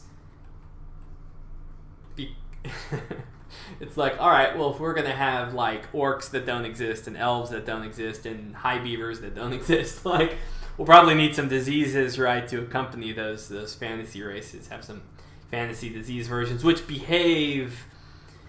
generally behave the way that real diseases behave, but might have, for instance, some novel means of transition, right? So, like a human, in the real world, a human's not going to have sex with a high beaver, but that could be, a way that, like, some weird... in terms of performance, I kind of think that going with an ahistorical and sort of like randomly generated disease route might be more easier in terms of performance. So instead of saying, all right, we have 20 different diseases, everybody has immunities based on those 20 different diseases, you have like maybe 6 immunity disease, immunity genes A through F, and a disease uses, when you randomly generate disease, it uses 2 of those 6 immunity genes, if that makes sense. Oh, that's interesting, right? So basically, depending on sort of like the common descent of the virus in question, you'd come up with a lineage and be like, okay, this new disease appends here to this overarching lineage, right? I was just going to say randomly generate them, but sure. Because then you could sort of infer resistance, and you could actually just have a couple of variables on a specific. You'd basically be keeping most of the important data on the disease itself, and then you'd be basically keeping a couple of variables on the pop, and then you'd be like, okay, this disease comes in. It's weighted most heavily on this particular variable, lightly on this particular variable. Depending on your mix of resistances, this is how vulnerable your pop is. And that would, from kind of a memory management perspective, that would seem to be an effective way to handle it. But that's an interesting approach. So like a pop in a like New World scenario would throw out any of those resistance factors? It depends on what diseases and their common lineage would be roaming around on their particular continent, right? So let's say we've got our continent here. You may have, you might have a few versions of a given type of virus that's roaming around in here that's related distantly to a family of viruses that roam around over here. And so that virus comes over, you only have 10% resistance or something, and so then you get decimated. But there is some some overlap, right? And the smaller, basically, from an island biogeography standpoint, the smaller the place that you are and the more geographically distant you are, the smaller the stock of diseases you would have to basically give you a diverse resistance to what else might be out in the world. And so you'd be able to achieve that same kind of devastating effect when foreigners show up with their diseases, right? Right, but like if you were doing world gen and you were just like you were trying to have the gen to be like the first set of civilizations on a world and not like the civilization, like if your world gen was assuming that you were representing the first time that civilizations arose, then like no one would start with immunity factors and you would get them as you go? You would have to, either you could do it that approach and then age your world by 10,000 years and leave it on for a week or something, or you could just infer it based on, like, I'm already thinking of like some algorithms you could write where you would be like, okay, so this culture, these people here are part of such and such culture. The range of that culture is a certain geographic range, and so they cover this amount of land area, which stands to reason that they would have been exposed to these types of diseases. So then from the cultural level, then you would drill down to each of the populations and then assign with some random variation their resistances based on their geographic dispersion. And so that would kind of be the way that you would procedurally generate what kind of resistances they start out with. And it wouldn't be perfect, and the more the game would go on, the more you would come into a proper equilibrium, but it would get you like 90% of the way, right? Versus if you had a culture which existed on a continent which was really big, you would basically say, okay, this culture is on this continent which is really big, really populated, so therefore we can assume that you, boom, boom, boom, have been exposed to this, this, and this because, these other cultures have been exposed to a particular strain, so. Right, but what I'm saying, like, if you were trying to not like a world where you're trying to simulate the world has been doing stuff for a bunch of time, but like if you were trying to play a game where you were like, all right, I'm going to play the first civilization that reaches the Bronze Age in the history of this planet, nobody would have endemic diseases yet. Sure, yeah, I could imagine and that would make things a lot easier, where you would just, so for instance, let's say there's two game modes, right? There is Fallen Empires mode, where the world has always been, and civilizations have risen and fallen, risen and fallen. In that case, we would go with the procedural method, where you just kind of throw diseases all over the place. But then I imagine you could check a checkbox where you're playing through the world where civilizations are arising for the very first time, and if that's the case, then you would have there would be much less disease resistance, and then, you could just give like everybody very little resistance, other than what you would expect them to be exposed to locally. So that would be another approach that would work just fine. That would be easier than the procedural gen approach, to be honest. That's totally doable. Does that answer your question? I tried to answer your question 3 times and failed. So. You got it in the end. Thanks. Okay. All right. Who else? Zach says, so my suggestion was that you have 4 or 6 immunity factors, and a pop's immunity is like blah blah blah blah. So they are largely resistant to disease. They hit D, E, and F. Some resistance to A, and are totally hosed by B and C diseases. If you have the B and C diseases on continent 1 and D and E diseases on continent 2, that gives you an Aztec smallpox situation. Yeah, totally. Is each disease one letter, or are diseases comprised of multiple letters? Yeah, that's sort of in keeping with the conversation we had earlier. Zach had brought up. It might also work well with race. I like this idea. Yeah, and that's a pretty economical way to handle things too. I think we haven't actually ran the numbers, but that's a good idea. I think that might also work. Like obviously, the actual thing would be much longer, so I don't know how much that would complicate it. Yeah, it's like like 5 diseases, but. Mm-hmm. Well, you can kind of do some napkin calculations, like, okay, this many pops are in the world based on this many provinces, and we have this many variables determining what their resistance is. Where it gets tricky, though, is anytime you have populations moving around, or just individuals moving around. So let's say you have a pop. Let's go to our cool little Mediterranean place that we had earlier. Where was it? Our little IKEA. Here it was, down here. So you got like a province here or something, right? And you have a bunch of pops living there. A couple of people from those pops move over here, something like that. You basically need to recalculate sort of the distribution of resistances based on how many people moved and stuff like that. And so there's other kind of complicating factors, but it's probably doable. You just have to rig up some additional sort of disease resistance recalculation functions. I mean, it only matters if you're going to have, like, if 1% of the population has different disease resistance, does that actually matter? Or do you need, like, I feel like you need 20 or 30% of the population to have a different disease profile for it to actually impact. You're probably right, yeah. And in most cases, I expect, like, the important migrations are going to involve like whole pops picking up and going places, and so yeah, it probably isn't that much of a. Well, in that case, you got to recalculate everything anyways. So exactly, right.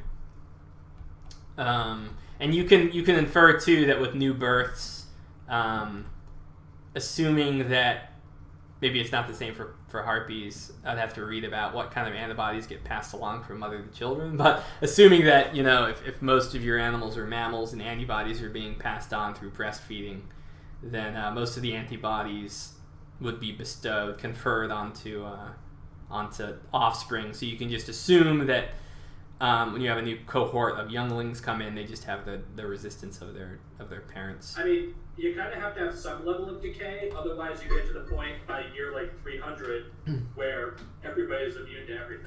Right. Well, the question is like the mechanism of decay, right? So if the mechanism of your decay is the evolution of the pathogen, then so that you can have the element of decay can be either not all of the antibodies being passed on, or it can be due to the evolution of the disease. And if that's the case, then for a specific disease, you'd need to be able to determine, like, okay, so you have either this much anatomical disease change versus just like genetic drift or something. I don't know. We'll have to figure that out, but I mean, yeah. I think at that point you're going to get back into memory management issues. Yeah. Well, it depends. Like, if you're actually running... If you're running the calculation at the disease level, then you're kind of cheating, though. I don't know. There's something we have to think about. I'm sure there's a way to make it not too complex, performance-wise. I mean, you say cheating like it's a bad thing. Programming is all about cheating. But no, I mean cheating as in not having fidelity to the way that disease is. A whole disease doesn't evolve simultaneously. You have one virus that mutates and and then expands outward from there, right? As opposed to. But would it, like, it might be like design principle, but does it matter if we are really faithful to what happens, so long as we are faithful to the way that it happens? Is the question I think we should be asking. True, yeah, but oftentimes I would argue that that you have to have some fidelity to the way that it happens in order to get the outcome that you want. But yeah, in this case, it's impractical to. It would seem to me more than likely we couldn't have like 50 strains of every disease roaming around with their own qualities and stuff like that, right? So we have to make some kind of compromise somewhere along the line. I just mean that if you can create something that mimics how the fully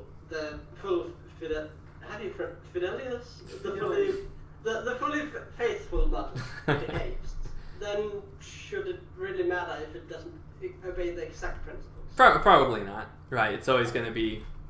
I think the So- problem there is if you're just chasing the effect and not the actual mechanism, you end up with stuff like in certain games by a certain publisher that I'm not going to mention, where you have certain things that seem to work really well so long as you are trying to mimic exactly what happened in history, but as soon as something diverges, you don't really see the kind of follow-on knockoff effects you would see in real life, because the system is only trying to model the end effects, and if you're only modeling the end effects and it's not modeling what causes those effects, it means that you're not going to get like the kind of synergistic way that things interact to actually produce effects when things are not the way you expect them to be. Right. I think that's a great way to put it. Basically, you're no longer a deep simulation. Like the point of sort of trying to make those effects emerge as opposed to determine them is that when you do deviate from the intended effect, you get these really interesting outcomes that you weren't anticipating, but which are logical, right? And that's what sort of but it's always going to be a compromise, right? If you go too deep, too deep trying to perfectly simulate something, then you're burning half of your performance on making soil realistic, right? I understand the struggle, right? But it's going to have to be a compromise. But I mean, it's a good point on both sides. Let's catch up on what's going on here. Looks like you guys are getting into the weeds nice and good on that previous point. Yeah, 10 immunity factors. This would be a great subject to continue in the Songs channel or the Inner Circle channel too, to help spitball some of these ideas related to disease. So how are diseases tracked, like on a programming level? Like, are they, like, is the disease like a variable on a given an agent, or is the disease itself an agent? I would say, I mean, we could approach it from a couple of perspectives, but what I had imagined was that they would actually be a kind of simplistic agent that would roam around through populations, right? And that would almost proactively be attacking here and there. So rather than, from a programming perspective, rather than just purely iterating around through existing populations and deciding how much the disease spreads or whatever, you would be iterating over like instances of the disease on a population, like almost like a tick, sucking blood out of it, and then having it sort of look around and be like, all right, do I jump onto this merchant here who then is going to carry me over to this other city? And then once I'm there, I get iterated over again and decide that I'm going to attack this this agent or this pop, right? So it kind of, I imagine it existing in that kind of fashion. And it really helps to conceptually work out how to model it. That was kind of how I imagined that it would operate. Yeah, that's kind of what I was hoping for, except for the part where you mentioned like the disease, like the way you word it, I mean, it sounds like the disease is like strategizing. Like it's like, oh yeah, this guy's a merchant. He can carry me over to another territory. That's good for me because I want to spread stuff. Like diseases don't generally have that level of cognition. But the idea I had was, what maybe normal diseases just kind of spread out more or less randomly, but like maybe there's magical diseases that do work. Sure. Well, I wasn't expecting that they would literally be logically evaluating their surroundings, but from the perspective of programming, sort of the approach to programming them in would be as though they were like an agent. And so, yeah, you would basically, it's sort of active versus passive voice, right? Is the disease acting upon the world, or is it being acted upon by the world, right? And it would be the approach of, from a design perspective, from a programming perspective, as a disease being like a discrete entity that's doing stuff to the world. Yeah, but it wouldn't really be behaving the way that like a merchant agent or an army agent or something like that would be operating.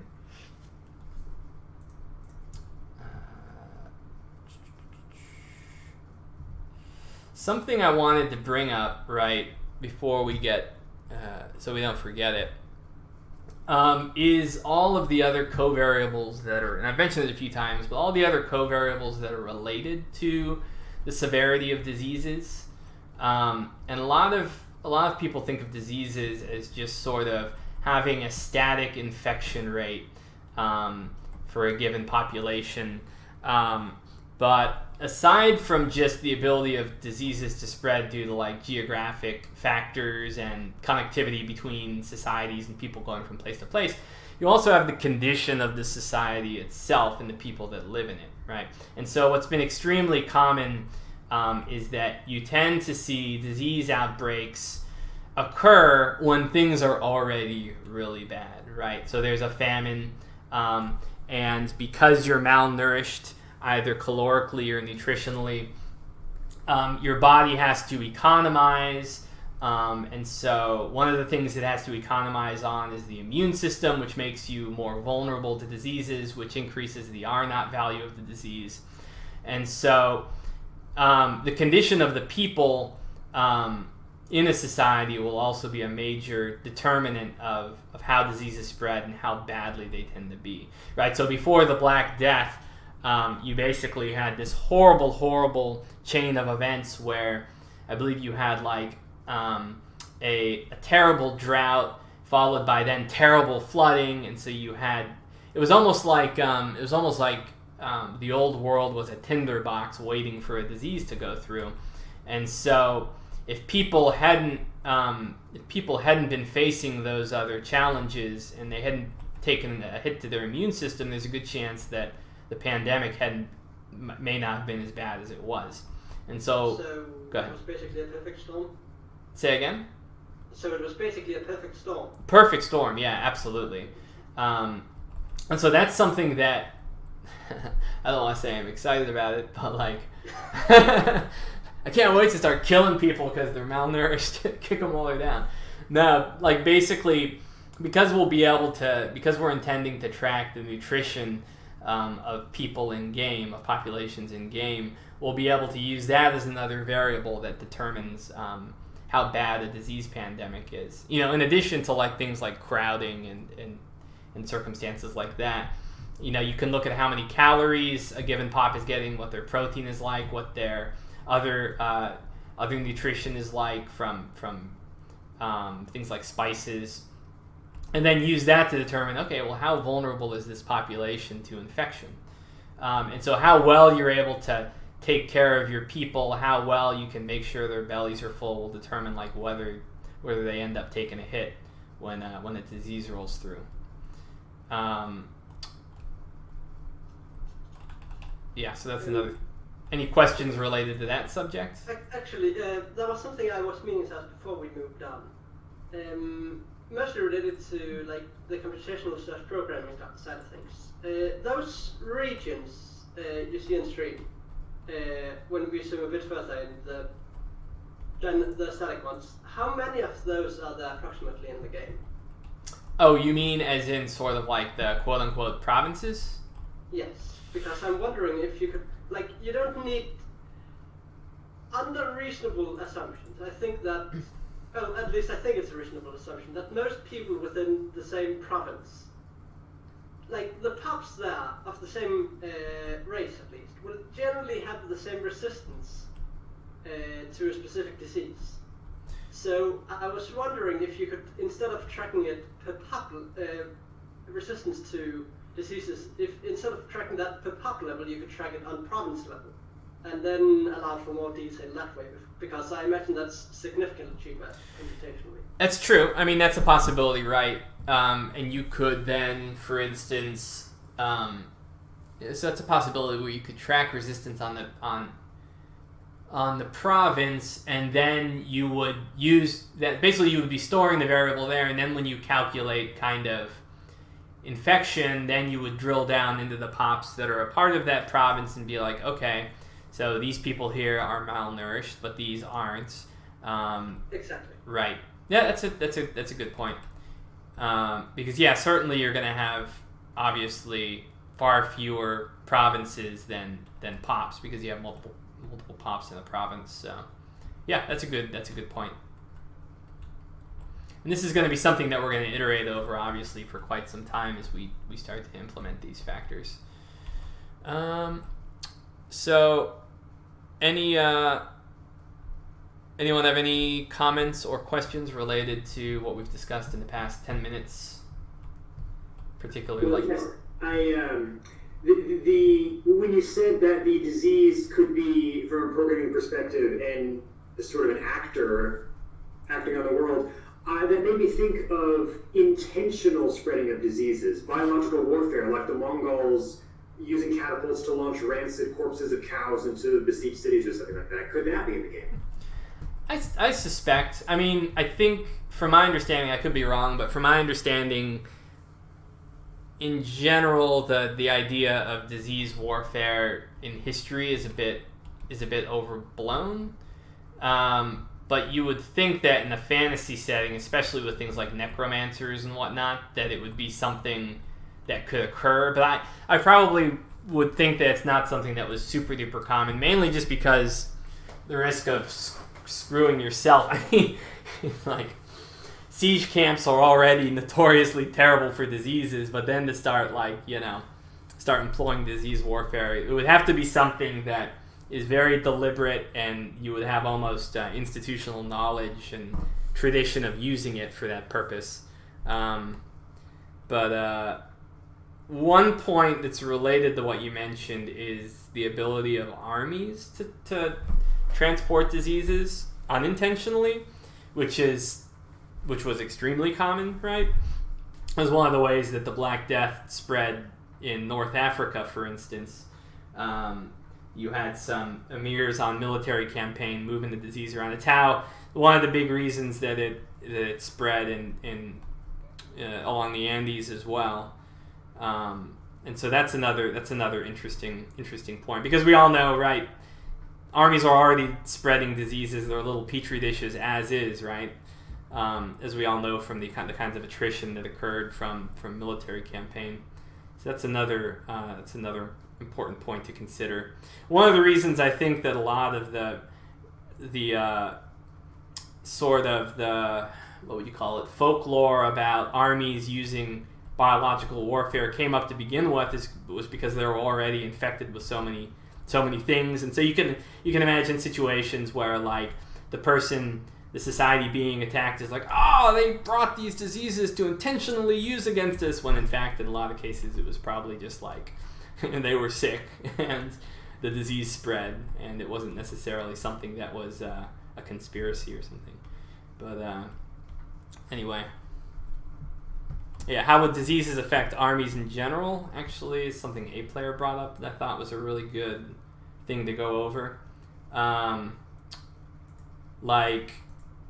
I think diseases in armies need to be really, really, really, really important, because they, in many cases, like, a disease outbreak is what ended a lot of invasions. Like, it was a thing that it was one of the aside from logistical considerations, it was one of the things that made projection of power over long distances extremely difficult, right? I mean, a lot of the famous examples, right, with the Ottomans attempting to capture, like Vienna, for instance, and being struck down by disease when they were almost certain to win, those kinds of situations. And I would say in most warfare that involved any distance, you had more casualties from diseases in camp than from the actual battles themselves.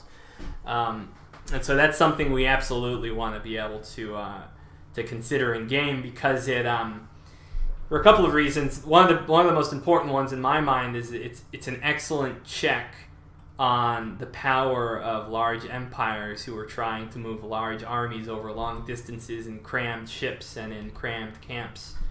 And so it'll be one of the mechanisms that helps to prevent large empires that are powerful from just snowballing in absolutely every direction. And so that's definitely a good point, a player. Something we want to... Even if they do that, they risk bringing foreign diseases back to them and then through the surface and then setting off in some... That's another great point too, yeah. And then it's funny because we want to be able, in Songs of the Eons, to capture that kind of asymmetric damage that can be done from small societies to bigger societies, right? Because you can have a massive empire decide, we're going to sail down to these islands and capture this island for whatever purpose, and then transfer some strange and exotic disease back to the empire that then lays them low and sets them back 100 years or something. And so that's another great example that I think the system that we're considering should be able to capture. Clearly, the trick is to be like Europe and start so plagued that the natives have nothing to hit you with. Yeah, right. Just hit them harder, way harder. And, yeah. Actually, syphilis originated in Mesoamerica and came to Europe. Sure, yeah. That's some... really debated. Oh, is it really?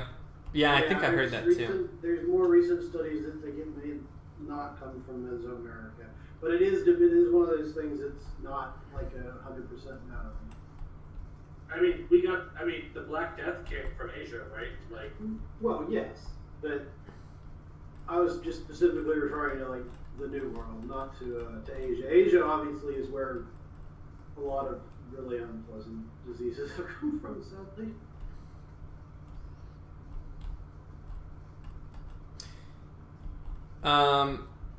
So yeah, and interestingly, also people think of the Americas and the diseases that struck down the natives, and they tend to think of smallpox and things like that. Apparently, old world malaria hitched a ride too over to the New World and caused some havoc too. So yeah, they got hit by a lot, and then then you have, it seems like when you hit a critical mass of death in a society, when you cause enough disruption that you basically break up geopolitical units, you break up families, you break up supply chains and things like that, then that's when you have sort of these aftershock effects where you have additional casualties from hemorrhagic diseases or just from the decay of society in general, because then you've disrupted people's food supplies, aside from everyone just being in an emotionally completely annihilated state. And then you have kind of these secondary effects related to just the collapse of society. And that'll be an interesting... Haven't given any thought into... I mean, I would expect kind of the natural mechanics of what we've already built should hopefully take effect and cause societies to be at risk of collapsing into a smoldering heap. But that would be part of kind of the point of songs. Okay, we're going to kill off this many people. Let's see what happens. Let's see. Okay, any other questions that anyone can think of? Well, I was thinking of how panic would be implemented, because theoretically there could be a disease that is not particularly deadly, but it causes some great fear, some great panic that results in a lot of death, even though the disease itself doesn't kill that many people. Yeah, I wonder, it seems like the general trend seems to be, it's pretty incredible, like with the Black Death, how many, and there was a great, maybe a year back I listened to a big long course on the Black Death in detail, and what was really incredible is how many people just pretended like nothing was happening right up until the moment like it appeared in their household. Pretty incredible how people can, they would hear the stories of mass death from afar and just kind of like, God will protect us, we'll be fine. And then there was this recurring saying that they'd be dancing in the morning and dead by the evening. And then that's the point where it seems like you would have a lot of panic, and then like that would be a major mechanism for spraying the disease. Okay, my whole family died. Now I'm going to try and escape from my town and run to the village nearby, because I don't really know necessarily what this thing is all about. And then that's how your disease would spread. I don't actually know in pre-modern times. I mean, presumably like rumors would start and stuff like that, even without a disease, and cause turmoil. So I wonder to what extent like the rumor mill could grab onto a disease that wasn't that bad, and then and cause unrest. I imagine it would happen, right?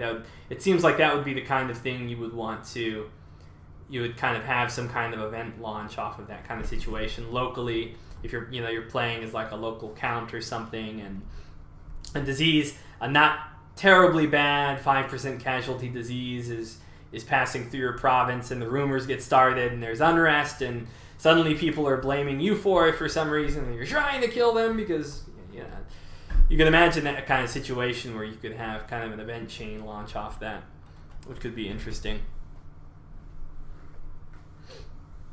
So yeah, I mean that's a possibility, but not something that I could firmly promise on, since it's a bit more of an edge case. But I imagine that kind of plays into the category of the kind of mechanics that would sort of auxiliary mechanics that could be built off of diseases, right? All of the interesting things that happen once the disease hits, right? You even saw that a bit in Mayo and Taxes. A disease would show up, and you'd have to decide what the heck you were going to do about it.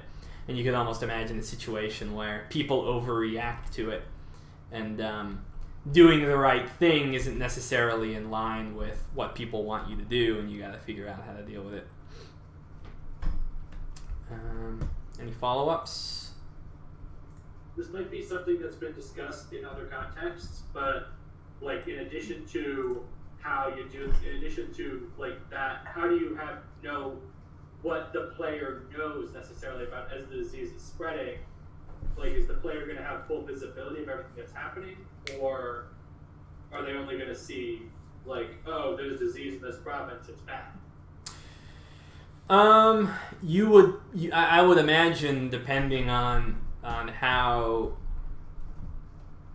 it would depend, right? It would kind of depend on, like, you could sort of imagine a minister coming to you and being like, giving you some ambiguous but ballparkish figures on how many people have died, and you can kind of, I would like the player to have to work from some uncertainty. Like, one thing I don't want is for you to be bombarded with every single number in the entire game, like you do. You shouldn't be able to spreadsheet your way out of a pandemic in game, right? You kind of have to sit back and rub your chin and make some judgment calls and deal with some of the uncertainty in almost a qualitative way.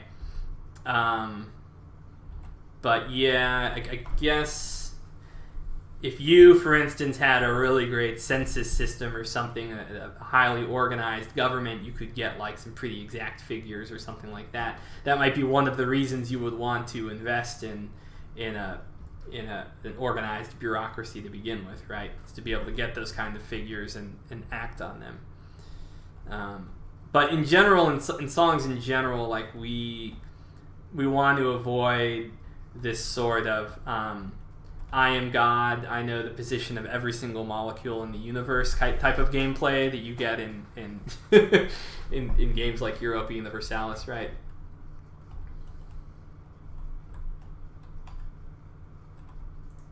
What's Calandial saying?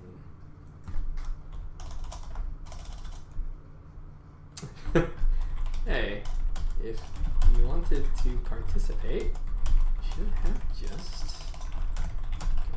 to channel. This is like so Calandial, so whisper in the backgrounds. Alright, any other questions? Let's see. Well, if no one else has anything to say, I can keep going. I have a whole .txt file full of questions, guys. Thanks for preparing. Anyway, I wondered how the game simulates some areas having more diseases than others, like swamps and jungles having lots of malaria, while glaciers and tundra have no malaria. Oh yeah, I mean it's great because we have all of those background ecological variables. It's really easy. It should be really easy to be able to come up with to be able to inform where those types of diseases come from, right? I mean, so when you're thinking in terms of like diseases that are ecosystem related, oftentimes it's related to whether things like insects can survive in a given climate, right? So jungles and tropical and temperate wetlands tend to be notorious for those kinds of problems.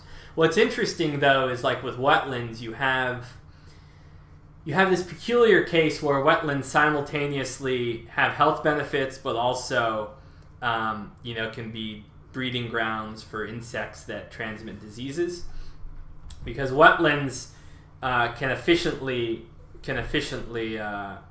filter out the water.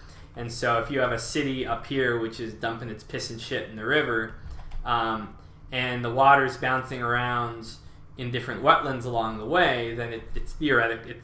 In most cases, it should be filtering out the water and making it safer. One of the big mistakes that civilizations have made in history is they've looked at all of the wetlands that naturally exist along rivers, and they say, oh man, these wetlands are useless. Let's just drain them all and turn them all into arable lands. And then they just end up completely and utterly removing all the things that would purify the water. And then you end up with things like cholera, right? For everyone that's downstream of another urban center or farming communities and things like that. So that's kind of from both angles, right? What'll be interesting too is, for instance, to have large wetland areas that might, for instance, that would have potential diseases there, but the people that have been living there for X amount of hundreds of years are resistant to the diseases, and the big empire of mountain people who have no resistance to those diseases are trying to invade, but then like suffering from all of the diseases they don't have resistance to. And it would almost be like the swamp people would sort of have a disease fortress insulating themselves from potential invaders. Sorry for the stream of consciousness, but but yeah, I mean that's an interesting point that you bring up. Kind of like the sort of ecology of an area also can influence the ways that diseases spread, and can have geopolitical influences as well. From my understanding, the higher latitudes tend to have far less biodiversity, far fewer insect populations, and so therefore tend to have less of those kinds of diseases associated with tropical jungle and wetlands. Someone can correct me if I'm wrong. No, that's exactly right. That's what happened in southern Africa. South Africa has a Mediterranean climate, so it could be settled easily by Europeans, but as they went north, they kept dying due to malaria and sleeping sickness and so on, because they didn't have any immunity to those diseases. It's funny because if you look at all of the Anzac countries, if you look at the Anglosphere, for instance, go beyond the Anglosphere, look at like all of the places where white Europeans actually colonized, and that didn't just like impose their dominion. It's all of the places which have temperate climates that don't have the diseases that they have no resistance to, right? Like even La Plata, right? Like why does Argentina have so many like white people and the rest of Latin America doesn't really? Well, probably because Europeans were like, okay, well this is some place that doesn't have the kinds of diseases that we don't have resistance to. This is a place that we can survive pretty well. And so you kind of end up seeing those kinds of patterns emerge, right? You look at the coast of Australia, right? Up against the mountains, you have this temperate climate, which is reasonably favorable. And as soon as you go over the mountains, you're in the outback, and things are a lot less favorable. There was absolutely a lot of that, and there's also kind of this inverse of ecological imperialism that happened, where like a lot of plant and animal species were taken from Europe and kind of supplanted native ecosystems in a lot of places. It was like the Europeans brought their ecologies with them to some degree. Yeah, and sometimes in a way I would argue that was like not even necessarily a good idea. Like you had not been a very bad idea. Well, I mean, so there's the good idea and the bad idea from the perspective of it was bad for native ecosystems, and then there's from the perspective of it wasn't even good for you, like the colonizer, right? So you go to like Lake Texcoco, right, in modern day Mexico City. The Aztecs had this spectacular agriculture system that was produced these fantastic yields, and then the conquistadors come and are like, what is this crap? These aren't like the crops we're used to, and like kind of just basically screwed up a lot of the natural agricultural potential of the area because it just wasn't the type of agriculture they were used to, and it was like... And they brought malaria with them, which then turned around and infected and killed them. Yeah, well, that was bad too, right? This ecological spread happened not just with European colonialism, but also many thousands of years ago. And Jared Diamond talks about it in Guns, Germs, and Steel about how in Mesopotamia there was the package, as he called it, of species, and then that spread to the east and west along that latitude. And so over thousands of years, there was this ecological change as sheep and cows and so on were spread. Very true, yeah. Isn't Guns, Germs, and Steel widely considered unreliable by historians? Collapse is probably a more reliable book by him. It's sort of like every book that is... I think Jared Diamond has a lot of really broad strokes that he makes, this grand theory of everything that has a lot of holes, but I think because Guns, Germs, and Steel is so popular, it got just like a lot of extra scrutiny. And anytime you're trying to make a complex subject that doesn't get a lot of coverage normally, when you're trying to popularize it for a lot of people, you're basically going to simplify certain things too much, and so you're going to get hit by the historians that spend their whole life studying it, right? He also got kind of hit by the backlash against an outsider that institutions tend to have, where I don't even think he's by trade primarily a historian. I think he's more of a sociologist. Yeah. So there's been I've noticed this actually, that there's a lot of very good ideas that a lot of people who aren't necessarily quote-unquote historians have, and they tend to get really visceral pushback from people who are like, you're not a real historian, you don't have my fancy piece of paper, you have to be wrong. Yeah, and he also just got hit pretty hard by the sort of postmodern sort of like the postmodern academic community in a lot of ways for being, he was called, right, an environmental determinist and stuff like that. And a lot of it was kind of just arguing over semantics to some extent. But I think there were probably there's a lot of good historical critiques on specific sources that he used in some cases. But yeah, I think that's it's kind of another subject. I think a lot of his his general ideas tend to be solid, but people find things to nitpick about. Oh, well, this particular number might not be accurate, so therefore I'm going to say that you're a hack. Exactly right. Mm-hmm.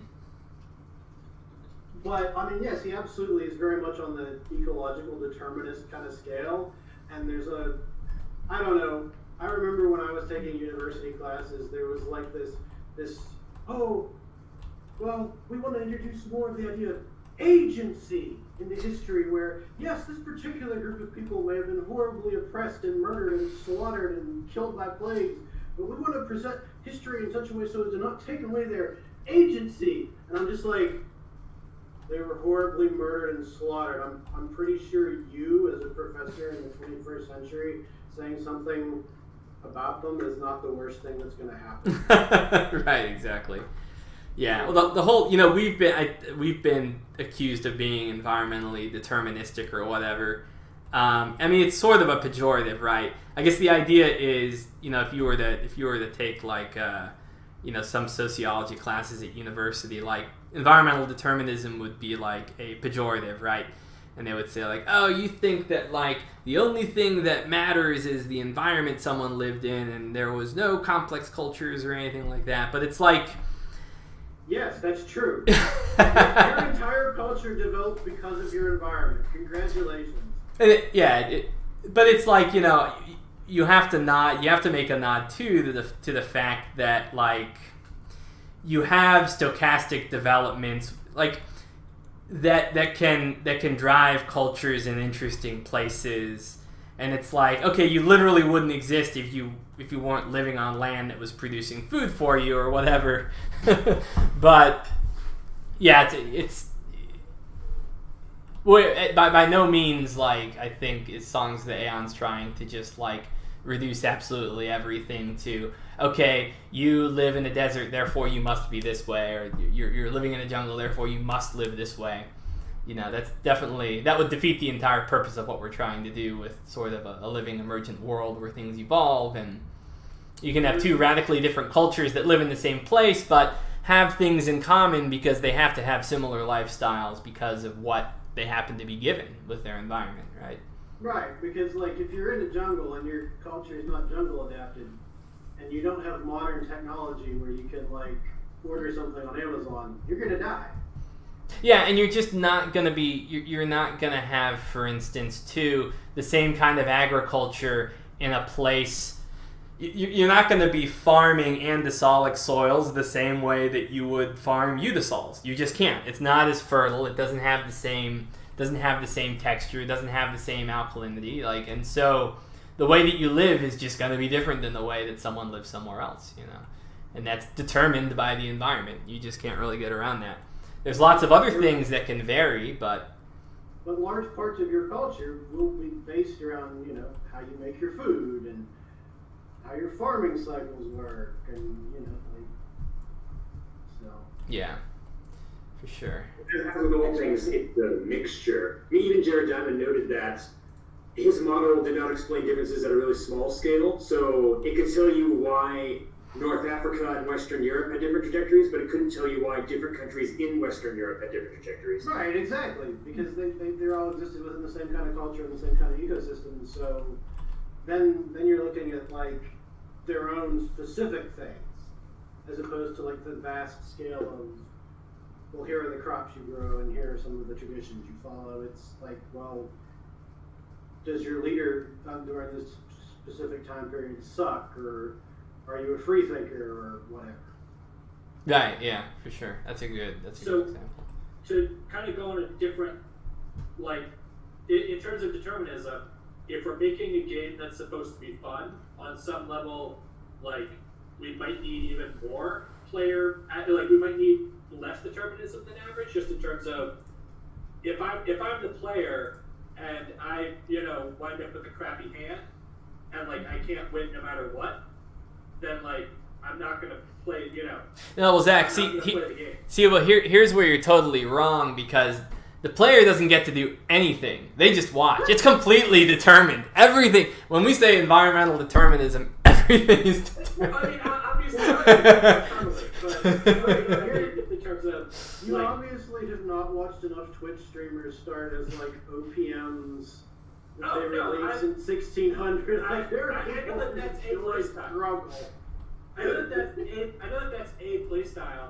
I just mean that, you know, whatever the consensus on how much environmental determinism there is in the real world, we may want to just make sure that there's enough player determinism in the game that the game remains fun. No, I think totally, yeah. And I think the thing is, like, I think a good analogy is kind of like, you as the player are going to be kind of, at times you'll be paddling upriver toward an objective that you want against the current.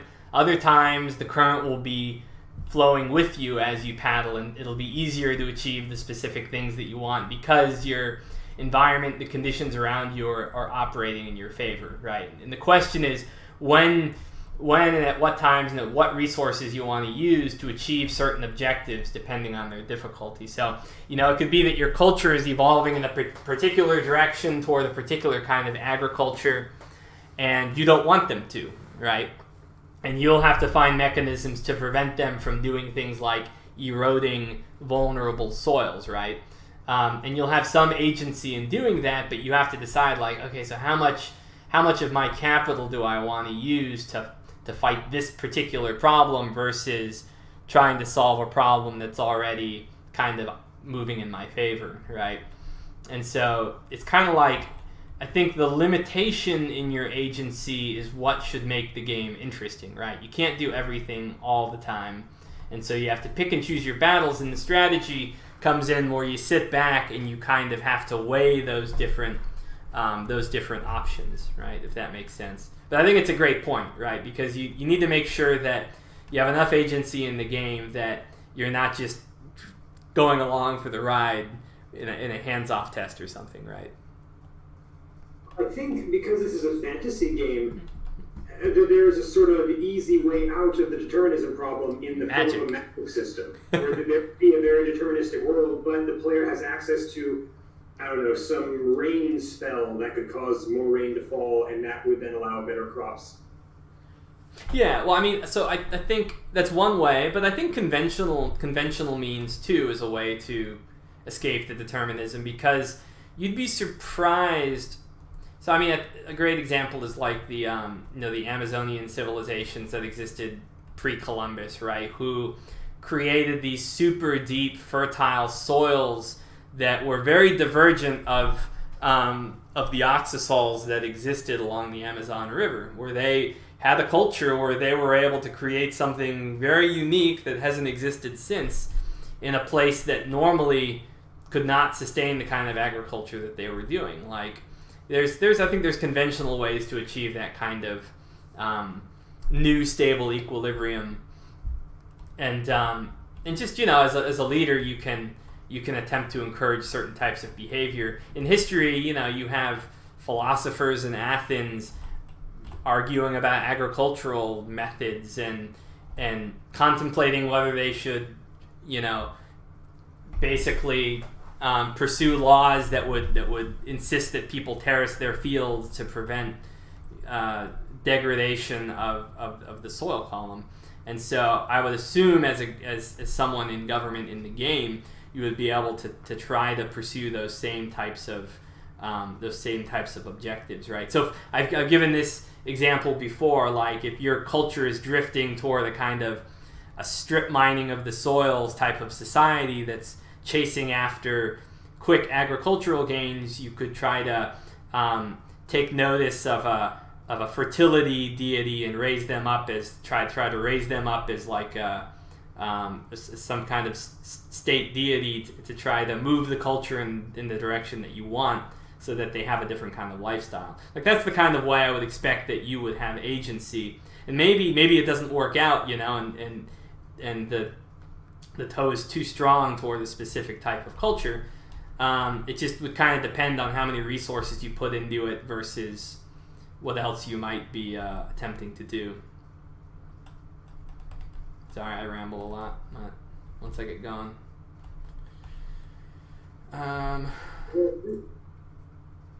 Go ahead. I have received another question that I was supposed to ask you on behalf of someone else, so I'll do that before I forget.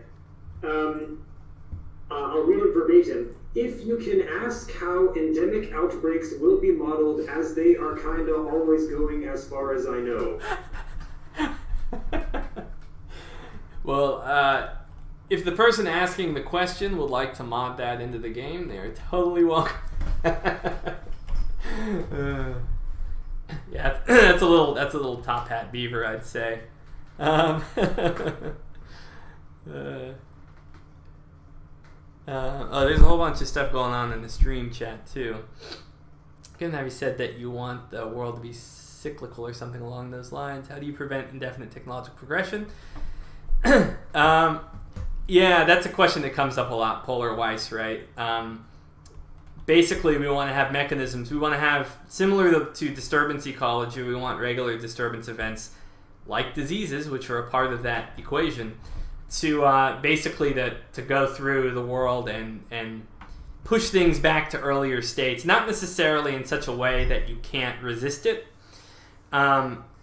They can happen in different places, different times. They can be things like disease pandemics or demon invasions or, or severe calamities and droughts that are worse than what you would have seen even in the real world, like little ice ages that are significantly worse, all kinds of stuff like that. Basically, and those things happened in history, but in Songs of the Eons, there were going to be either happen at a faster interval, or you occasionally have significantly more destructive versions roam through the world and knock things back to an earlier state. So people forget technologies, cities are abandoned, things of that nature, right? Let's see. Typical name. You're the one who got us to have this meeting, and I haven't heard you talk for a while. Got anything else? Not in particular.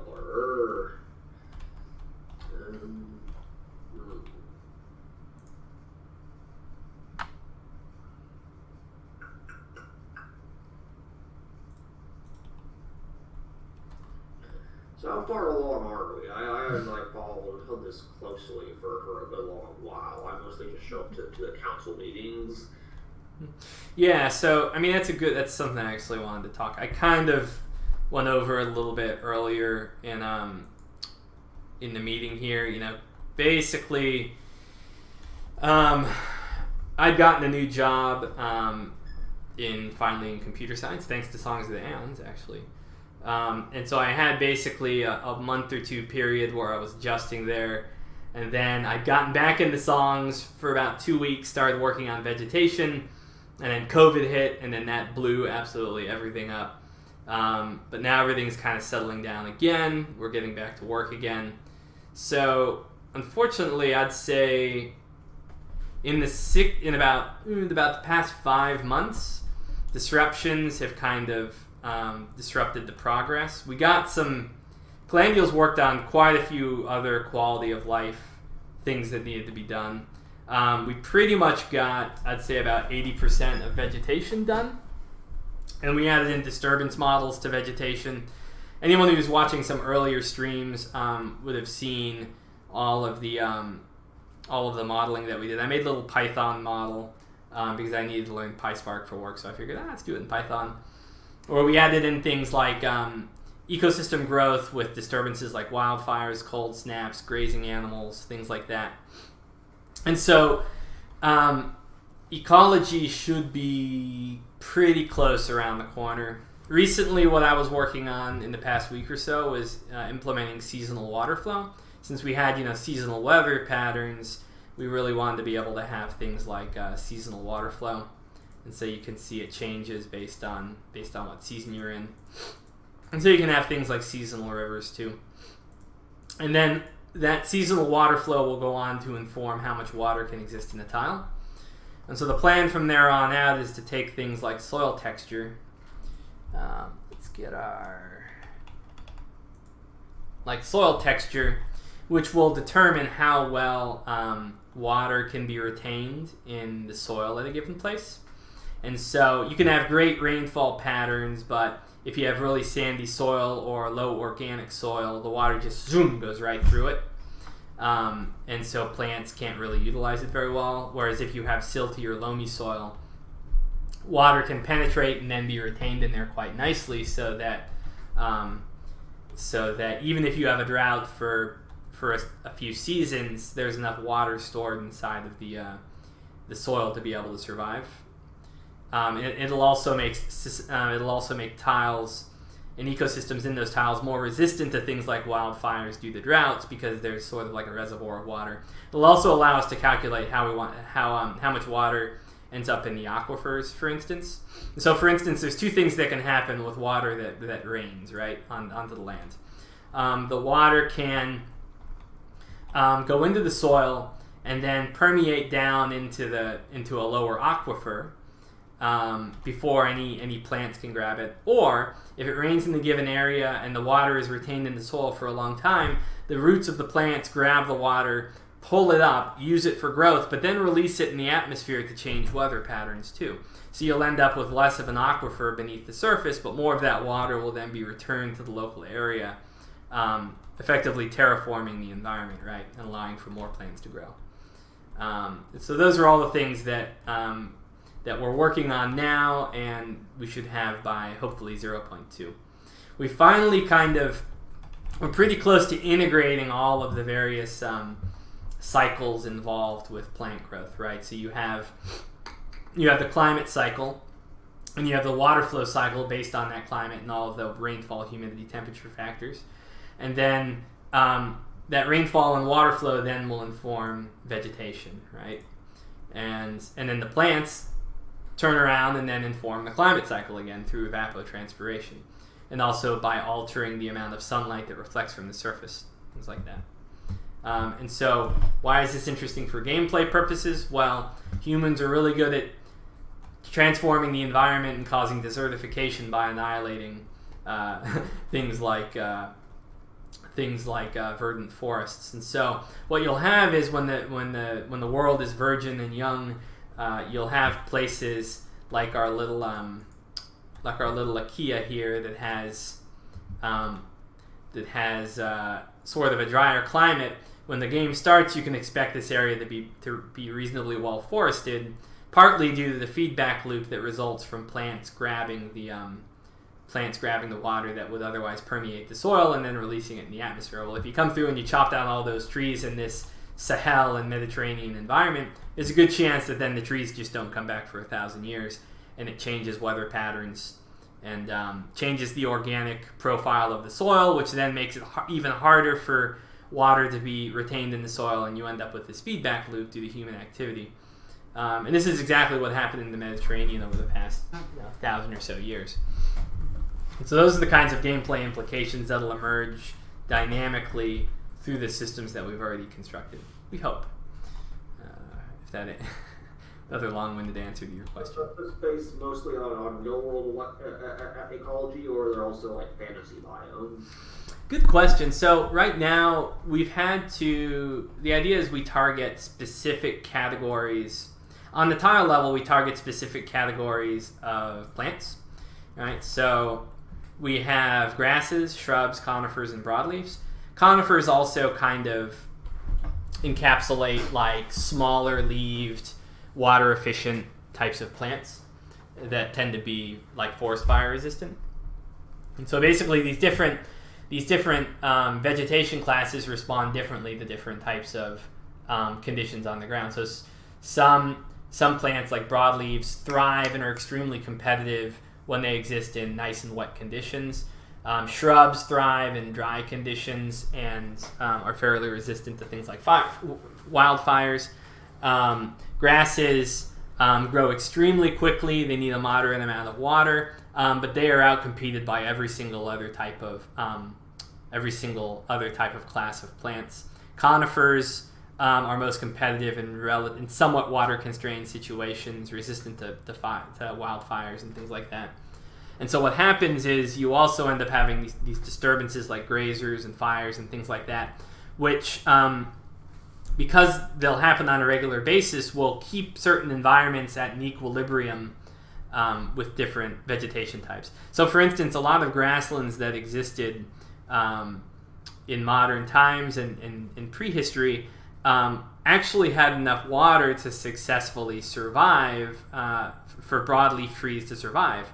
But grazers and fires effectively, when combined together, are enough to stunt broadleaves from ever being able to have any significant numbers in a grassland. And because of those disturbances, you're able to maintain a grassland biome from those interactions.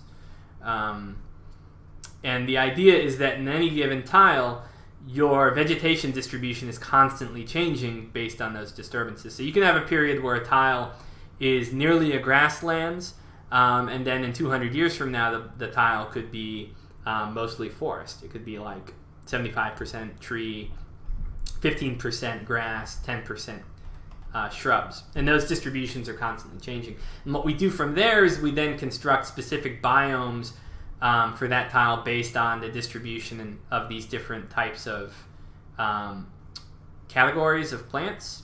And then we can determine and infer what kinds of, so we're in an area that has tree types that that olives belong to, and so we can infer that there's like olive trees there and stuff like that. Or there's certain types of grasses in a given area, so that we can infer there's certain types of wheats or rice, things like that. If there's certain types of, if the broadleaves are in a given area, we can infer, okay, so there's probably some broadleafs are the fruiting trees in most cases, and so you can infer these types of fruits based on the climate, those types of things. And 8 player, if you plant enough trees, can you increase rainfall? That's the idea, 8 player, right? Especially if you have water flowing into a given area that's dry. What you would expect would happen is that you would have more trees grow along where the water body happens to be, and then they would sponge up the water from the water body, release it into the atmosphere, and alter the rainfall patterns. And so you could literally also, if you wanted to, try to reforest an area that was deforested and attempt to sort of turn it into a new stable equilibrium, tip it over to a new stable equilibrium that would be a forest. So yeah, that's something we would hope to do. All right, anything else? We're about an hour and a half in. We went over the development stuff, what we're working on now. I guess some other things on the development front, like I really wanted the way that Songs of the Eons, like the way that we're developing it was intentionally designed to be resilient to things like COVID, right? Or to major life changes. It's been tempting to, for instance, like quit my job and live off my savings and try to make the Songs of the Eons thing work and work on it full time, full steam ahead.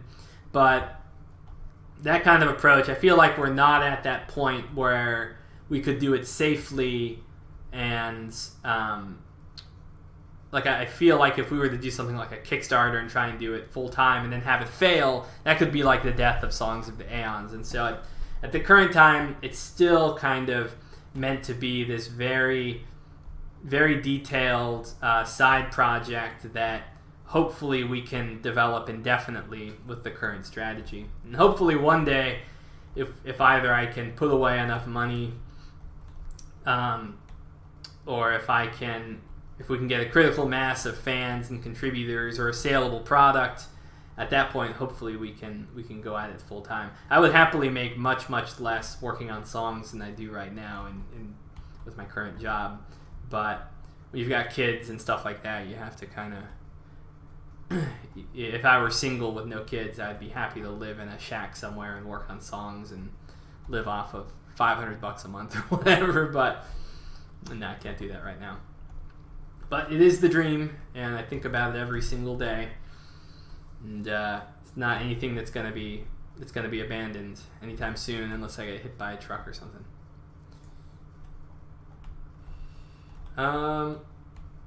Hey Gootsta.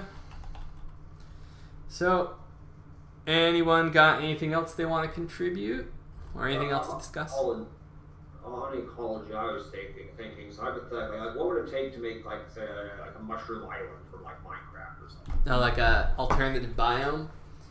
Good question. I mean, it's possible.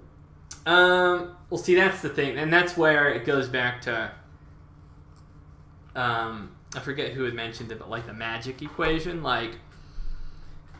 mushrooms are the most abused, ecologically inaccurate living thing that gets thrown around in fantasy games.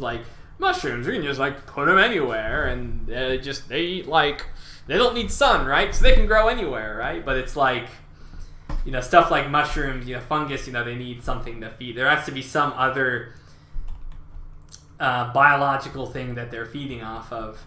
And so, for instance, a biome that's purely made of mushrooms would need to have some kind of ecological subsidy. So, for instance, I could imagine a mushroom island if, for instance, you had a bunch of sargassum weed. If that island was in the middle of a sea current that was throwing massive amounts of sargassum weed onto the island constantly, and that's what the mushrooms were living off of, yeah, that would be the way that you would achieve that kind of objective.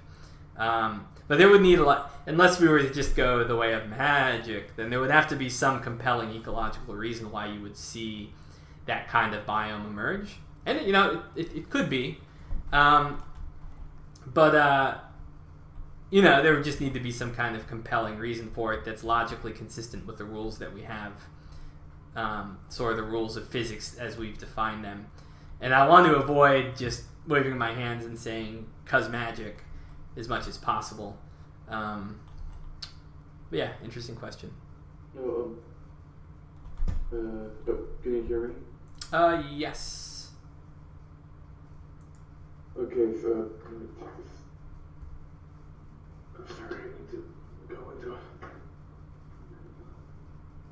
Sorry, I just I was in the middle of in a public space and I couldn't move, but so my question is, so there's gonna be like sets of like flora or fauna. So is there gonna be like a system where like one continent has like the equivalent, say, South American fauna or like mega sloths or whatever, and you can define like sets of continent equivalents where so like one has like one continent can have elephants and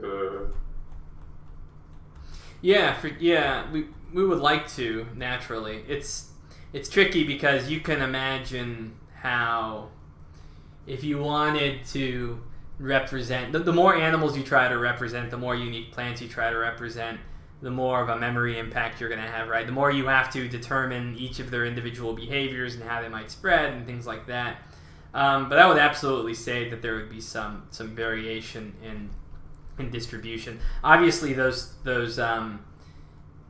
these types of variables cannot exist on a tile because there's 1 million to 2 million to 5 million tiles on the planet, and so that kind of data would have to be.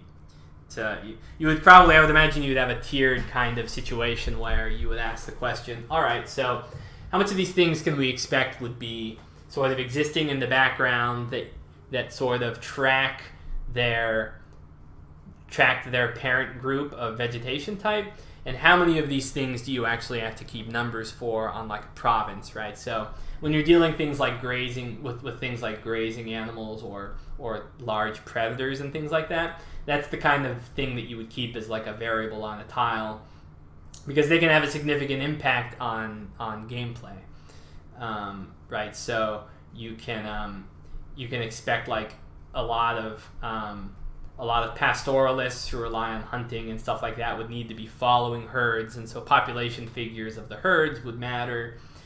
People who, and for pastoralists and for more sedentary herders, like, you'd have to be worried about predators because they could be preying on your sheep and your goats and your cattle and things like that. Whereas other things like, all right, so how many little bunnies are sitting in my ecosystems? Okay, how much does that really matter for gameplay? So well, what I'm more asking about is like also like determine so like for example in real life I was talking about like the America they didn't have any like equivalent to horses that you could domesticate. So that I'm talking more about that sort of thing, like tracking what animals are available for societies to use, right? Like, and that would be the important types of things that you would want to track, right? Yeah. And even fantasy animals that may not exist in the real world too. Those that would be the example of the animals that you'd really want to make sure that you track. And it's unfortunate because there's other sort of cool animals that you can imagine would be fun to have in game, but just don't make a big enough gameplay impact. And so the way that would work is we would, for instance, they would be in the game, but you would have a function that you would rig up that when you examine a tile or a province, it would say, hey, so these animals are theoretically here, but you can't, they're just kind of, it's sort of a Dwarf Fortress flavor type of thing, as opposed to, okay, they're literally existing as a number on this tile. So yeah.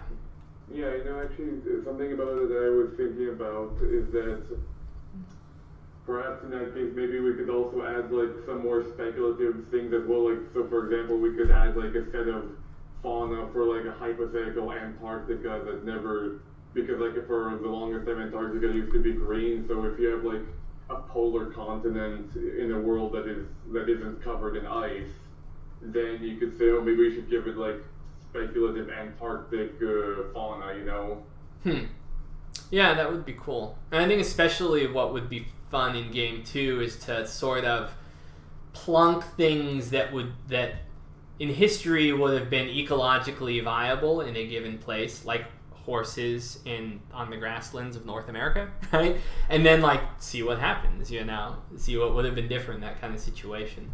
There were horses in North America. They were just one of the species that didn't make it through a combination of contact with early natives and climate change. Oh, really? Was it? Oh, right. So the window wasn't there, so to speak? Right. Like, people didn't have domestication tech. And they didn't know, hey, maybe we shouldn't kill these things and eat them. And so people were killing them and eating them while the climate was changing in a way that was disadvantageous to them surviving. And since they'd never encountered people before, they didn't know, hey, these are going to kill and eat us. And the overall combination was that a bunch of North America, basically North America lost all of its domesticated bull species during that time period. Right, that's interesting. I didn't realize there were actually horses in there. It kind of makes sense because there are also camels. Camels are native to North America. They moved to the Old World through the land bridge. Yeah. I want to say that North America had a whole bunch of really weird megafauna at one point. Like what was it? Armadillos the size of bread trucks. Really weird. The mega sloths. I want me one of those mega sloths, man. Just sit on the couch with me and just chill out. So maybe like in the early game you could have like some extra megafauna like woolly mammoths or mastodons or mega sloths or saber-toothed cats to simulate like the Ice Age. Yeah, that would be cool. But well, I mean, it depends on like the current conditions because like the game it like assumes that it's like paralleling real life history where like the game starts as the world is leaving an Ice Age, or that's what's so.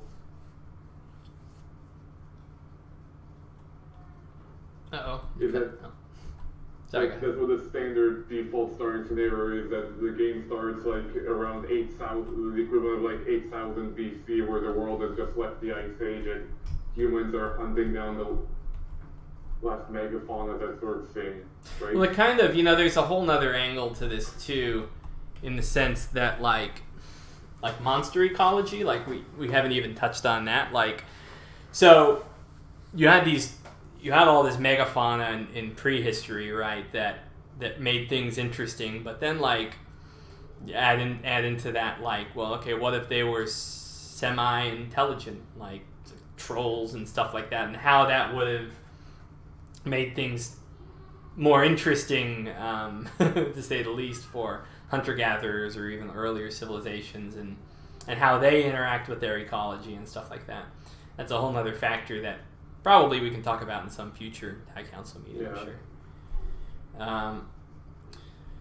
Well, anyway, we're coming up on the 2-hour mark. I think we've covered just about all the material and a few other things as well. Oh, yeah. One more thing I wanted to mention. I don't think it's in the game currently, but maybe as a far future thing, if you want to be really hardcore, you could actually like try to simulate, like try to go back in time like 200, like to try to simulate to determine where the animal placement by like simulating the breakup of a supercontinent and like seeing, so you can figure out where to put all the various animal groups. Like, that's theoretically possible. So for instance, I could see a situation where, as part of that procedural generation algorithm, you would then evaluate where, for instance, where your plates broke up, where you have seafloor spreading, things like that, and be able to kind of infer. Yeah, I think that's definitely probably a possibility. And it wouldn't necessarily be too hard. Kind of depends on what we want to spend our time doing. We obviously already have, a lot. Yeah, one more thing. I never asked how is progress actually coming along? Like, what more features do we need for 1.2? Or 0.2? I mean. Well, we were in December, we were like 2 or 3 months away from 0.2, and then shit happened.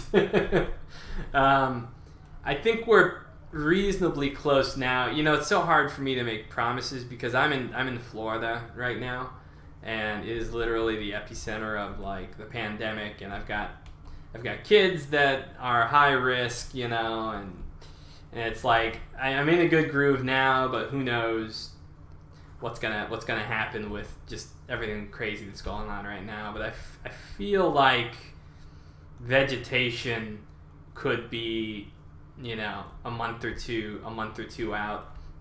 And the thing is, there's a lot of other finishing touches I'm sure I'm gonna want to put on 0.2 to make it shine.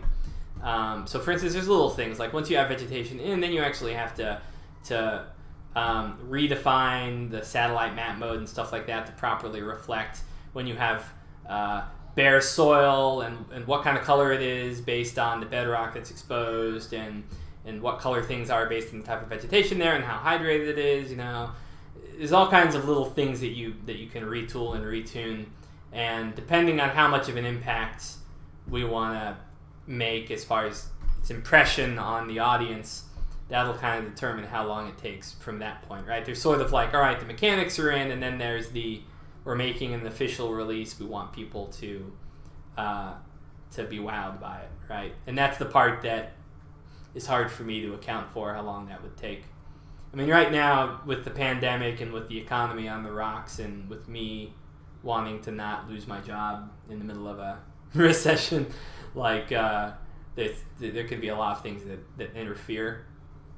But the important thing, in my opinion, is just to try to keep going, right?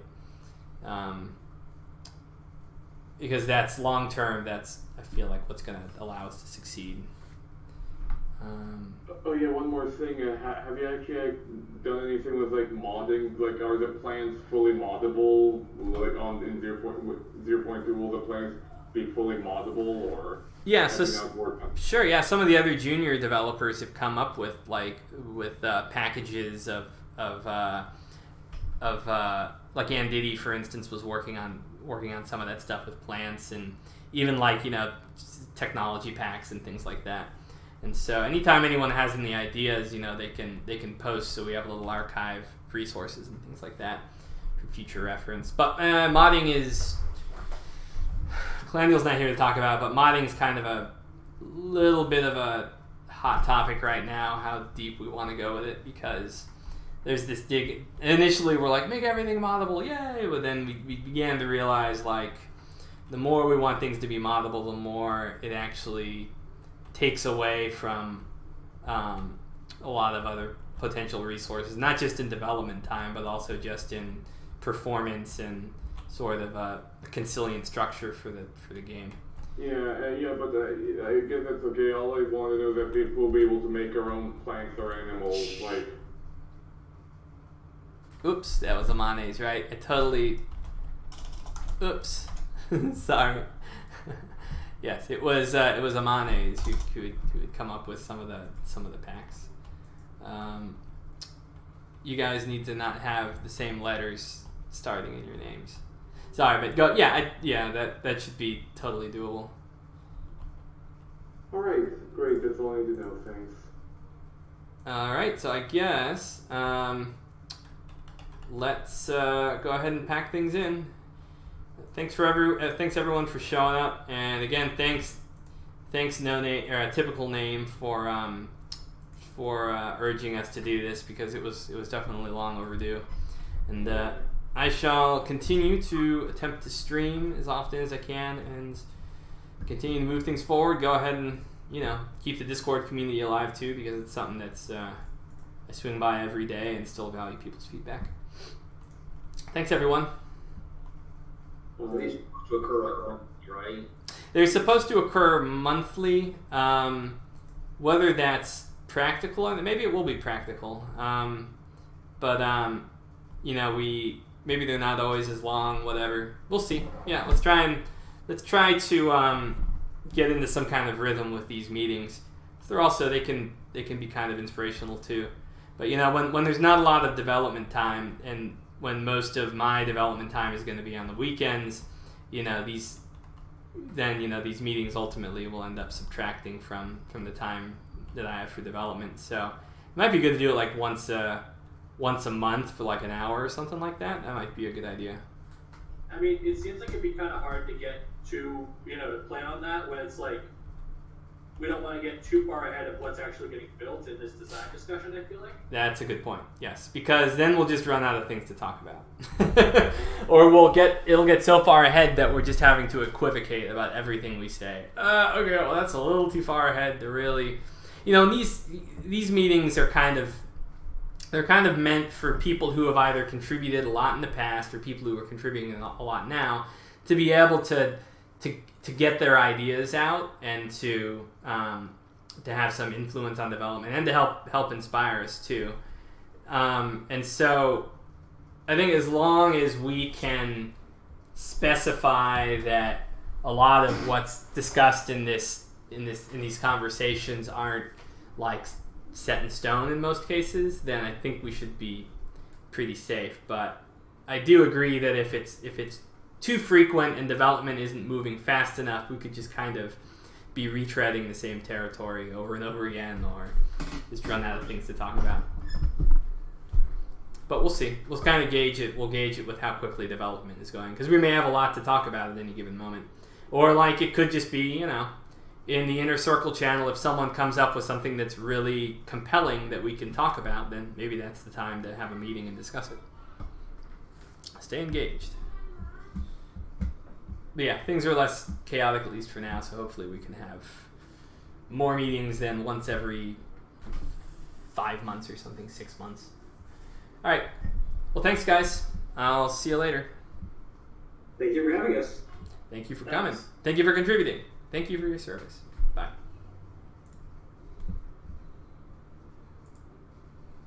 Okay, so the recording is stopped.